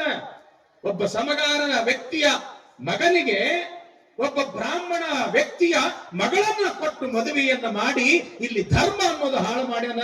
ಹಿಂಗ ಆತು ಅಂತಂದ್ರ ಧರ್ಮ ಎಲ್ಲ ಕುಲಗೆಡ್ತದ. ಏನೇ ಆಗ್ಲಿ ಭಕ್ತಿ ಭಾಂಡಾರಿ ಅಂತ ಏನು ಕರೆಸ್ಕೊಳ್ತಾನಲ್ಲ ಆ ಬಸವಣ್ಣ, ಆ ಬಸವಣ್ಣ ಕಲ್ಯಾಣದೊಳಗೆ ಇರಕೂಡದು, ಅವನಿಗೆ ನೀವು ಘೋರವಾಗಿರ್ತಕ್ಕಂಥ ಶಿಕ್ಷೆಯನ್ನು ಕೊಡಬೇಕು ಅಂತ ತಿಳ್ಕೊಂಡು ಕೊಂಡಿ ಮಂಚಣ್ಣ ರಾಜನಾಗಿರ್ತಕ್ಕಂಥ ಬಿಜ್ಜಳ ಮಹಾರಾಜನ ಕಿವಿಯನ್ನ ಊದಿ ಬಿಟ್ಟ. ಬಿಜ್ಜಳ ಮಹಾರಾಜನಿಗೆ ಬಸವಣ್ಣ ಅಂತಂದ್ರೆ ಅತ್ಯಂತ ಪ್ರೀತಿ, ಅತ್ಯಂತ ಭರವಸೆ. ಹೇಳಿದ್ನೆಲ್ಲ, ಬಿಜ್ಜಳ ರಾಜ ಮೈಯೆಲ್ಲಾ ಬಂಗಾರ, ಕಿವಿ ಒಂದ ತಗಡದ್ದು. ಏನೇ ಹೇಳಿದ್ರು ಪಟಕ್ನೆ ನಂಬಿ ಬಿಡುತ್ತಿದ್ದ. ಆದ್ರ ಸಾರಾಸಾರ ವಿಚಾರ ಮಾಡ್ತಿದ್ದಿಲ್ಲ. ಯಾರು? ರಾಜನಾಗಿರ್ತಕ್ಕಂಥ ಬಿಜ್ಜಳ ಮಹಾರಾಜ. ಆಗಿಂದಾಗ್ಲೇ ಬಸವಣ್ಣನನ್ನ ಕರೆಸೇ ಬಿಟ್ಟ. ಏನು ಬಸವಣ್ಣ ಇಂಥ ಕಾರ್ಯ ಮಾಡಿ ಅಂತ, ಅಂತರ್ಜಾತಿ ವಿವಾಹ ಮಾಡಿ ಅಂತ? ಇಲ್ಲ ಮಹಾರಾಜರೇ, ಅವರು ಜಾತಿಯಿಂದ ಸಮಗಾರರಾದರೂ ಕೂಡ ನೀತಿಯಿಂದ ಅವರು ಲಿಂಗವಂತರು. ಅವರು ಬ್ರಾಹ್ಮಣರಾಗಿದ್ರು ಕೂಡ ಲಿಂಗವನ್ನ ಧಾರಣೆ ಮಾಡಿಕೊಂಡು ಲಿಂಗವಂತರಾದರು. ಹೀಗಾಗಿ ನಾನು ಲಿಂಗವಂತರ ಮದುವೆಯನ್ನ ಮಾಡಿದ್ದೇನೆ ಹೊರತು ಅಂತರ್ಜಾತಿ ವಿವಾಹ ಮಾಡಿಲ್ಲ ಅಂತ ಬಸವಣ್ಣವರು. ಏನೇ ಆದ್ರೂ ಕೂಡ ಅವ ಬ್ರಾಹ್ಮಣರವ, ಅವ ಸಮಗಾರರವ, ಇಬ್ಬರ ಮದುವೆಯನ್ನು ನೀನು ಮಾಡಿ ಅಂದ ಬಳಿಕ ಇದು ಅಂತರ್ಜಾತಿ ವಿವಾಹವೇ, ನೀನು ಮಾಡಿದ್ದು ತಪ್ಪು ಅಂತ ನೀನು ಒಪ್ಕೊಳ್ಬೇಕು. ಸಾಧ್ಯವೇ ಇಲ್ಲ, ಇದಕ್ಕೆ ನಾನು ಒಪ್ಕೊಳ್ಳಕ್ಕೆ ಸಿದ್ಧ ಇಲ್ಲ. ಘೋರವಾಗಿರ್ತಕ್ಕಂಥ ಶಿಕ್ಷೆ. ನಾಳೆ ಬಪ್ಪುದು ನಮಗಿಂದೇ ಬರಲಿ, ಇಂದು ಬಪ್ಪುದು ನಮಗೀಗಲೇ ಬರಲಿ. ಇದಕಾರಂಜುವರು, ಇದಕಾರಳಕುವರು, ಜಾತಸ್ಯ ಮರಣಂ ಧ್ರುವಂ ಎಂಬುದಾಗಿ ನಮ್ಮ ಕೂಡಲ ಸಂಗನ ಶರಣರು ಬರಹವನ್ನು ಅಳಿಸುವವರು ಹರಿಬ್ರಹ್ಮಾದಿಗಳಲ್ಲ ಅಂದ್ರು ಸಂಘ. ಯಾರು? ಬಸವಣ್ಣನವರು. ಬೆಕ್ಕಾದ್ದು ಬರಲಿ, ನಾನು ಮಾಡಿರ್ತಕ್ಕಂಥದ್ದು ತಪ್ಪಲ್ಲ, ನಾನು ಮಾಡಿರ್ತಕ್ಕಂಥದ್ದು ಅದು ಒಳ್ಳೇದೇ ಮಾಡಿದ್ದೇನೆ. ಎಂಥ ಘೋರ ಶಿಕ್ಷೆಯನ್ನು ಕೊಟ್ಟರು ಕೂಡ ನಾನು ಹೆದರುವುದಿಲ್ಲ ಅಂತಾರೆ ಬಸವಣ್ಣನವರು. ಆನಿ ಅಂಕುಶ ಕಂಜುವದೆ, ಸಿಂಹದ ನಖವೆಂದಲ್ಲದೆ. ನಾನು ಈ ಬಿಚ್ಚಳಂಗಂಜುವೆನೆ ಅಂತಾರೆ ಬಸವಣ್ಣವರು. ನಾನು ಈ ಬಿಚ್ಚಳಂಗಂಜುವನೆ. ನೀವು ಬೆಕ್ಕಾದ ಶಿಕ್ಷೆಯನ್ನು ಕೊಟ್ಟರು ಸಹಿತ ಇದರಿಂದ ನಾನು ಹಿಂದೆ ಸರಿಯುವುದಿಲ್ಲ. ಯಾಕ ಅಂತಂದ್ರ ನಾ ಮಾಡಿದ್ದು ತಪ್ಪಲ್ಲ. ನೀನು ಹೇಳಿದ್ದನ್ನ ನೀನು ಸಮರ್ಥನೆ ಮಾಡ್ಕೋತಿ ಅಂತಂದ್ರ ಬಸವಣ್ಣ ಈಗಿಂದಿಗ್ಲೇ ನಿನಗ ಘೋರವಾಗಿರ್ತಕ್ಕಂಥ ಶಿಕ್ಷೆ, ಅದು ಗಡಿಪಾರಿನ ಶಿಕ್ಷೆ. ಈಗಿಂದಿಗ್ಲೇ ಈ ಕಲ್ಯಾಣವನ್ನ ಬಿಟ್ಟು ತೊಲಗಬೇಕು ನೀನು. ಗಡಿಪಾರಿನ ಶಿಕ್ಷೆ ವಿಧಿಸೇ ಬಿಟ್ಟ. ಏನೇ ಆಗ್ಲಿ ಅದು ಸಂಗಮನಾಥನ ಇಚ್ಛೆ ಅಂದ ಬಸವಣ್ಣ. ಹೆದರ್ಲಿಲ್ಲ, ಅಂಜಲಿಲ್ಲ, ಅಳಕಲಿಲ್ಲ. ಯಾಕ? ನಾನು ಮಾಡಿದ್ದು ಇದು ಸತ್ಯವೇ, ನಾನು ಮಾಡಿದ್ದು ಒಳ್ಳೆಯದೇ. ಯಾಕ ಅಂತಂದ್ರ ಸಮಾಜದೊಳಗ ಈ ಜಾತಿಯ ಪಿಡುಗು ಎಂತಕ್ಕಂಥದ್ದು ಇದೊಂದು ಕುಷ್ಠ ರೋಗ ಇದ್ದಂಗ. ಇದು ಹಂಗ ಹಬ್ಬತದ ಹಬ್ಬತದ ಹಬ್ಬತದ. ನಾವೆಲ್ಲರೂ ಕೂಡ ಒಂದೇ ಎಂತಕ್ಕಂಥ ಭಾವ ಎಲ್ಲಿ ತನಕ ಈ ಪ್ರಪಂಚದೊಳಗೆ ಬರುವುದಿಲ್ಲ, ಅಲ್ಲಿ ತನಕ ಎಲ್ಲರೂ ಕೂಡ ಸಾಮರಸ್ಯದಿಂದ ಬದುಕಲಿಕ್ಕೆ ಸಾಧ್ಯ ಇಲ್ಲ. ಆಯ್ತು, ನೀ ಗಡಿಪಾರಿನ ಶಿಕ್ಷೆ ವಿಧಿಸ್ತೀಯಲ್ಲ ಮಹಾರಾಜ, ಆಯ್ತು, ಇದನ್ನು ಕೂಡ ಸಂಗಮನಾಥನ ಇಚ್ಛೆನೆ ಅಂತ ತಿಳ್ಕೊಂಡು ಸ್ವೀಕಾರ ಮಾಡ್ತೀನಿ ಅಂತ ಬಸವಣ್ಣನವರು ಕಲ್ಯಾಣವನ್ನ ತ್ಯಾಗ ಮಾಡೇ ಬಿಟ್ರು. ಎಲ್ಲಾ ಶರಣರಿಗೆ ಈ ಸುದ್ದಿ ಗೊತ್ತಾಗ್ತದೆ. ಮಹಾರಾಜ ಇಂಥ ಶಿಕ್ಷೆ ವಿಧಿಸಿದಾನೆ ಬಸವಣ್ಣವರಿಗೆ ಅಂತ ಗೊತ್ತಾಗಿ ಓಡೋಡಿ ಓಡೋಡಿ ಬರ್ತಾರ. ಕಲ್ಯಾಣದಿಂದ ಸಂಗಮದತ್ತ ಮುಖ ಮಾಡಿ ಹೊರಟೇ ಬಿಟ್ಟಿರ್ತಾರ ಬಸವಣ್ಣವರು. ಓಡೋಡಿ ಓಡೋಡಿ ಬಂದು ಚಂದ ಬಸವಣ್ಣನವರ ಎರಡು ಪಾದಗಳನ್ನ ಗಟ್ಟಿಯಾಗಿ ಹಿಡಿದು, ಅಯ್ಯ ಗುರುವೇ ಸಂಗಮನಾಥ, ಇದೆಂಥ ಪರಿಸ್ಥಿತಿ ಬಂತು ನಿನಗ, ಹಿಂಗಾಗಬಾರ್ದಾಗಿತ್ತು ಅಂತ ತಿಳ್ಕೊಂಡು ಎಲ್ಲರೂ ದುಃಖ ಮಾಡ್ತಾರ. ಆವಾಗ ಬಸವಣ್ಣವರಂತಾರ, ಯಾರಿಗೆ? ಚನ್ನ ಬಸವಣ್ಣವರಿಗೆ, ನಾವು ಬಂದ ಕಾರ್ಯಕ್ಕೆ ನೀವು ಬಂದಿರಿ, ನೀವು ಬಂದ ಕಾರ್ಯಕ್ಕೆ ನಾವು ಬಂದೆವು. ನೀವು ಬಂದ ಕಾರ್ಯಕ್ಕೆ ಬಂದಾತ ಅಲ್ಲಮ ಪ್ರಭುದೇವರು. ಮುಂದೆ ಕೆಲವು ದಿವಸಕ್ಕೆ ಕಲ್ಯಾಣವೆಂಬುದು ಪ್ರಣತೆಯಾಯಿತು. ನಾನು ತೈಲವಾದೆನು, ನೀವು ಬತ್ತಿಯಾದಿರಿ, ಪ್ರಭುದೇವರು ಜ್ಯೋತಿಯಾದರು. ಆದರೆ ಚನ್ನಬಸವಣ್ಣ ಪ್ರಣತೆ ಒಡೆಯಿತ್ತು, ತೈಲ ಹೊರತಿತ್ತು, ಜ್ಯೋತಿ ಮರೆಯಾಯಿತ್ತು. ಕೂಡಲ ಸಂಗಮ ದೇವ ಚನ್ನಬಸವಣ್ಣ, ನಾವು ಈ ಭೂಮಿಗೆ ಹಂಗ ಬಂದವರಲ್ಲ, ಒಂದು ಕಾರಣವನ್ನು ಇಟ್ಟುಕೊಂಡು ಬಂದವರು. ಯಾವ ಕಾರಣ? ಈ ಪ್ರಪಂಚದೊಳಗೆ ಎಲ್ಲ ಜಾತಿ ಭೇದ ಭಾವ ಅಳಿಬೇಕು, ಯಾರು ಕೂಡ ಮೈಗಳ್ರು ಇರಬಾರ್ದು, ಪ್ರತಿಯೊಬ್ಬರು ಕೂಡ ಕಾಯಕವೇ ಕೈಲಾಸ ಅಂತ ತಿಳ್ಕೊಂಡು ದುಡಿಬೇಕು. ದುಡಿದಿರ್ತಕ್ಕಂಥ ಹಣದೊಳಗೆ ಸತ್ಯ ಶುದ್ಧ ಕಾಯಕವನ್ನ ಮಾಡಿ ಬದುಕಬೇಕು, ದಾಸೋಹ ಮಾಡಿ ಬದುಕಬೇಕು. ಅಷ್ಟೇ ಅಲ್ಲ, ಎಲ್ಲರಲ್ಲಿ ಸಮಾನತೆ ಇರಬೇಕು, ಎಲ್ಲರಲ್ಲಿಯೂ ಕೂಡ ಶಿವಭಾವ ಬೆಳಿಬೇಕು, ಶಿವಯೋಗ ಸಂಪನ್ನನಾಗಬೇಕು ಅನ್ನೋ ದೃಷ್ಟಿಯಿಂದ ನಾವು ಬಂದ್ವಿ, ನೀವು ಬಂದ್ರಿ, ಅಲ್ಲಮ್ಮ ಪ್ರಭುದೇವರು ಬಂದ್ರು, 770 ಅಮರ ಗಣಗಳು ಬಂದ್ರು. ಆದ್ರೆ ಚನ್ನಬಸವಣ್ಣ, ನಾವು ಬಂದ ಸಮಯ ಮುಗಿತಪ್ಪ. ಹೆಂಗ ಆತು ಅಂತಂದ್ರೆ, ಕಲ್ಯಾಣವೆಂಬುದೇ ಇದೊಂದು ಪ್ರಣತೆ ಆಯ್ತು. ಅಲ್ಲಿ ಜ್ಯೋತಿ ಬೆಳಗಬೇಕಾದ್ರ ಎಣ್ಣಿ ಬೇಕಲ್ಲ. ನಾನು ಎಣ್ಣಿ ಆದಂಗ ಆದೆ, ನೀವು ಬತ್ತಿ ಆದಂಗ ಆದ್ರಿ. ಪ್ರಭುದೇವರು ಜ್ಯೋತಿ ಆದ್ರು, ಕಲ್ಯಾಣದ ತುಂಬ ಎಲ್ಲ ಶಿವನ ಬೆಳಕು ಆತು. ಆದ್ರೆ ಇವತ್ತು ಪ್ರಣತೆ ಒಡೆಯಿತ್ತು, ಪ್ರಣತೆ ಒಡೆಯಿತ್ತು, ತೈಲ ಹೊರತಿತ್ತು, ಜ್ಯೋತಿ ಮರೆಯಾಯಿತು. ಪ್ರಭುದೇವರು ಕೂಡ ಹೋಗಿಬಿಟ್ರು. ಎಲ್ಲಿ? ಶ್ರೀಶೈಲಕ್ಕೆ ಪ್ರಭುದೇವರು ಹೋಗಿಬಿಟ್ರು. ಅದಕ್ಕ ಇನ್ನು ನಾವು ಬಂದ ಸಮಯ ಮುಗಿದದ. ಚನ್ನಬಸವಣ್ಣ, ಇನ್ನು ಮುಂದೆ ಈ ಅನುಭವ ಮಂಟಪದ ಜವಾಬ್ದಾರಿ ನಿಂದು, ಅನೇಕ ಶರಣ ಸಂಕುಲನ ಜವಾಬ್ದಾರಿ ನಿಂದು.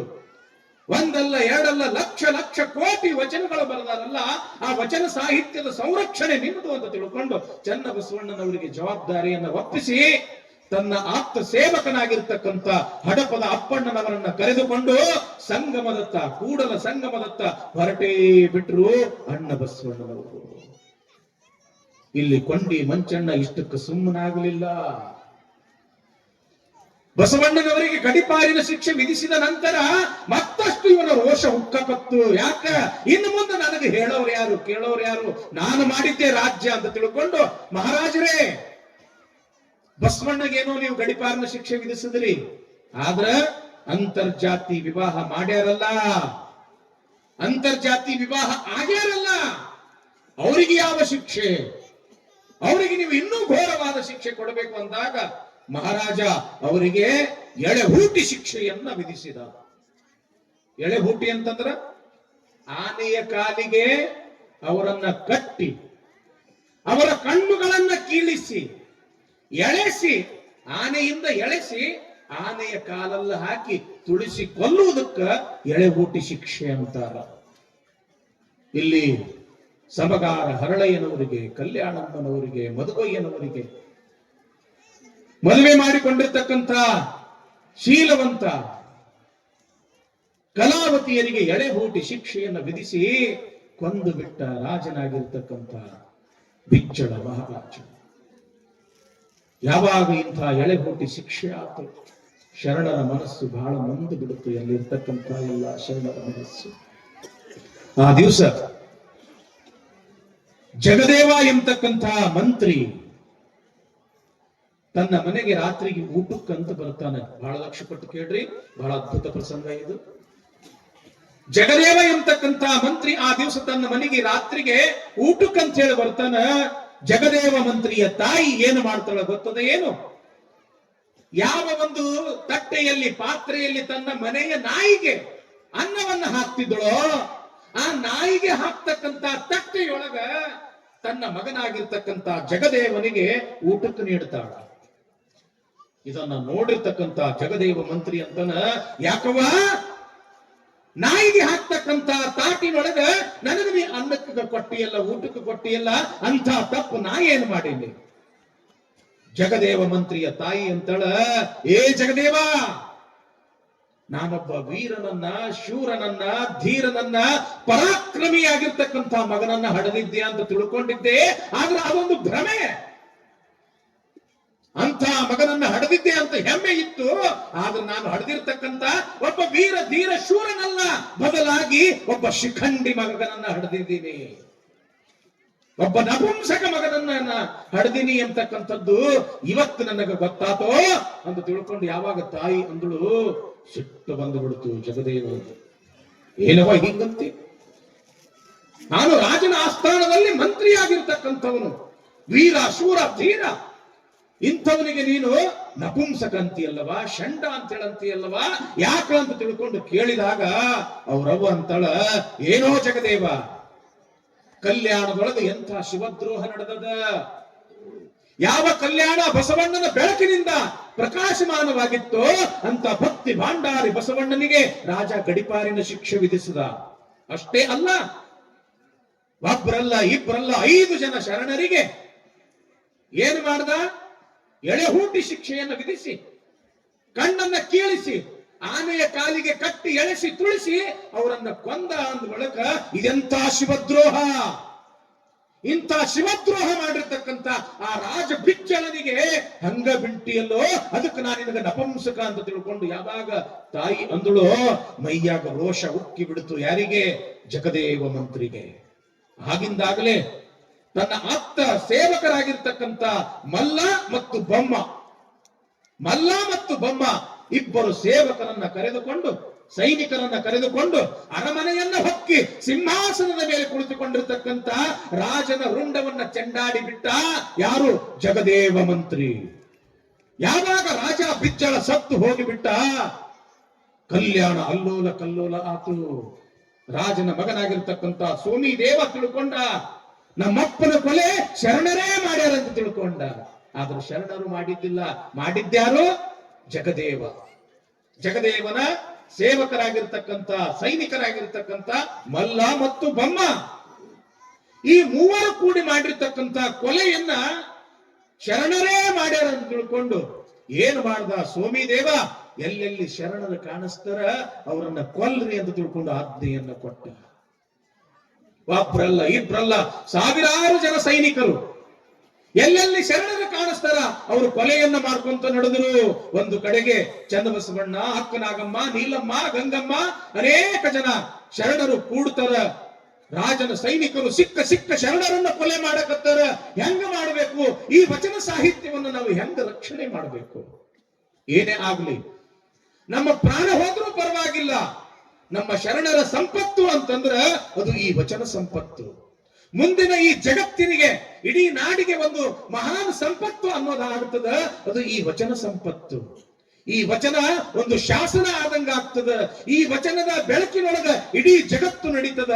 ಈ ವಚನ ಸಾಹಿತ್ಯವನ್ನ ನಾವು ಹೆಂಗಾದ್ರೂ ಮಾಡಿ ಉಳಿಸ್ಬೇಕು ಅಂತ ತಿಳ್ಕೊಂಡು ಆ ವಚನ ಕಟ್ಟುಗಳನ್ನ ಹಿಂಗ ಗಂಟು ಕಟ್ಟಿ ಬೆನ್ನಿಗೆ ಕಟ್ಕೊಳ್ಳಕತ್ರು, ತಲೆ ಮೇಲೆ ಇಟ್ಕೊಂಡು ಹಿಂಗ ಕಟ್ಕೊಂಡು ಕೈ ಒಳಗ ಸಿಕ್ಕ ಆಯುಧಗಳನ್ನ, ಕುಡುಗೋಲು, ಕೊಡ್ಲಿ, ತಲವಾರ, ಜಂಬೆ, ಏನು ಬಾಚಿ, ಕೈಗೆ ಸಿಕ್ಕ ಆಯುಧಗಳನ್ನ ತೆಗೆದುಕೊಂಡು ಎದುರುಗಡೆ ಬರ್ತಾ ಇರ್ತಕ್ಕಂಥ ಸೈನಿಕರನ್ನ ಕೊಲ್ಲುತ್ತಾ ನಮ್ಮ ಶರಣರು ಏನು ಮಾಡಿದ್ರು ಅಂತಂದ್ರ ಒಂದು ತಂಡ ಶ್ರೀಶೈಲದ ಕಡೆಗೆ, ಒಂದು ತಂಡ ಉಳವಿಯ ಕಡೆಗೆ ಆ ಸೈನಿಕರ ಜೊತೆಗೆ ಹೋರಾಡ್ತಾ ಯಾವ ಕೈಯೊಳಗ ಅಂಗೈಯೊಳಗ ಲಿಂಗವನ್ನ ಇಟ್ಟು ಶಿವ ಬಸವ ಅಂತ ಲಿಂಗಕ್ಕ ಹೂವ ಪತ್ರಿಯನ್ನ ಏರಿಸ್ತಿದ್ರು, ಜಪ ತಪ ಮಾಡ್ತಿದ್ರು, ಸತ್ಯ ಶುದ್ಧ ಕಾಯಕ ಮಾಡ್ತಿದ್ರು.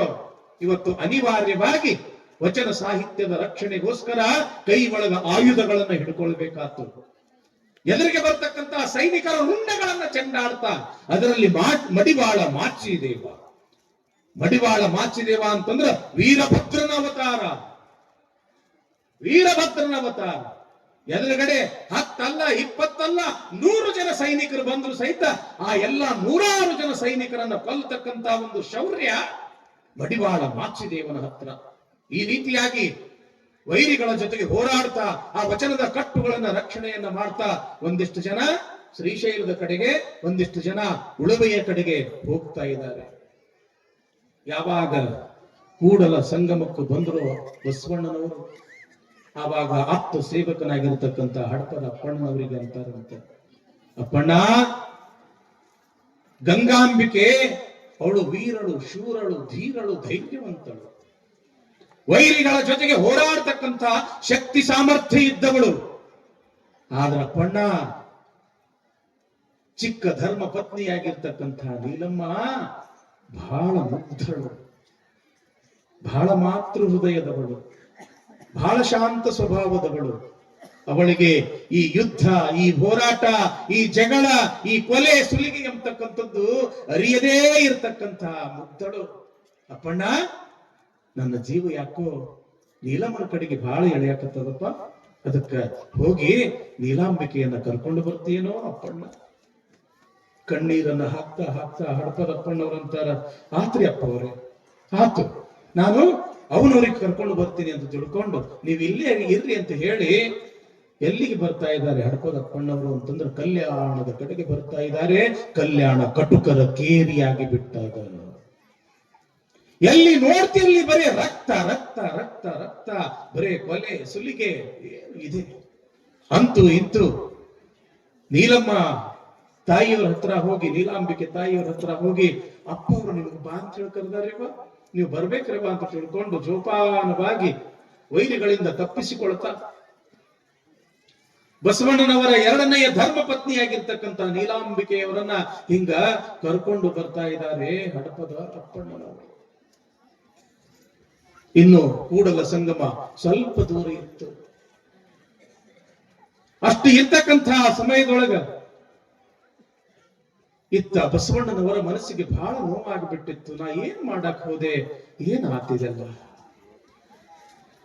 ನಾ ಎಲ್ಲರನ್ನು ಬಂದು ದೇವನು ಒಬ್ಬರೇ ಅದಾನ, ಜಾತಿನೂ ಕೂಡ ಅದು ಒಂದೇ ಅದ, ಅದು ಮನುಷ್ಯ ಜಾತಿ ಅಂತಕ್ಕಂಥದ್ದು.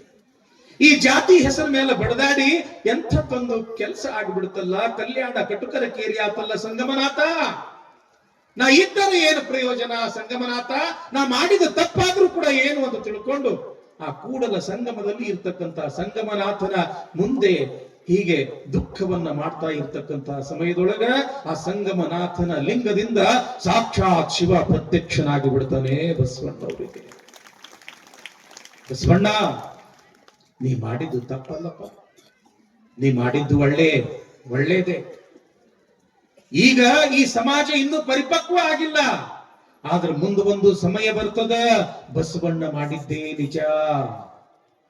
ಬಸವಣ್ಣ ಯಾವ ತಪ್ಪು ಮಾಡಿರ್ಲಿಲ್ಲ, ಬಸವಣ್ಣ ಮಾಡಿದ್ದೇ ನಿಜ ಎಂಬತಕ್ಕಂಥದ್ದು ಇಂದಿನ ಘಟನೆ ನಾಂದಿಯಾಗಿ ಮುಂದೆ ಇದು ಜಗತ್ತಿನ ತುಂಬಾ ನಿಂದೆಲ್ಲ ಕೀರ್ತಿ ಹಬ್ಬುತ್ತದೆ. ಬಸವಣ್ಣ, ನೀನು ಬಂದಿರತಕ್ಕಂತಹ ಕಾರ್ಯ ಮುಗಿತಪ್ಪ, ನೀ ಒಳ್ಳೇದ ಮಾಡಿದಿ ಬಸವಣ್ಣ, ನೀನು ಭಕ್ತಿ ಭಾಂಡಾರಿ, ವಿಶ್ವಗುರು, ಜಗದ್ಗುರುವಾಗಿ ಈ ಜಗತ್ತನ್ನ ಬೆಳೆದಿ ಬಸವಣ್ಣ, ನೀ ಮನಸ್ಸು ಸಣ್ಣದು ಮಾಡ್ಕೋಬೇಡಪ್ಪ, ನೀ ದುಃಖ ಮಾಡ್ಕೋಬೇಡಪ್ಪ ಅಂತ ತಿಳ್ಕೊಂಡು ಸಂಗಮನಾಥ ಬಾರಪ್ಪ ಬಸವಣ್ಣ ಅಂತ ತಿಳ್ಕೊಂಡು ಹಿಂಗ ಕೈ ಮಾಡುವುದ ತಡ ಬಸವಣ್ಣವರು ಓಡೋಡಿ ಹೋಗಿ ಶಿವನ ಅಪ್ಪುಗೆಯೊಳಗ ಆ ಕೂಡಲ ಸಂಗಮನಾಥ ಲಿಂಗದೊಳಗ ಐಕ್ಯವಾಗಿ ಬಿಡ್ತಾರೆ.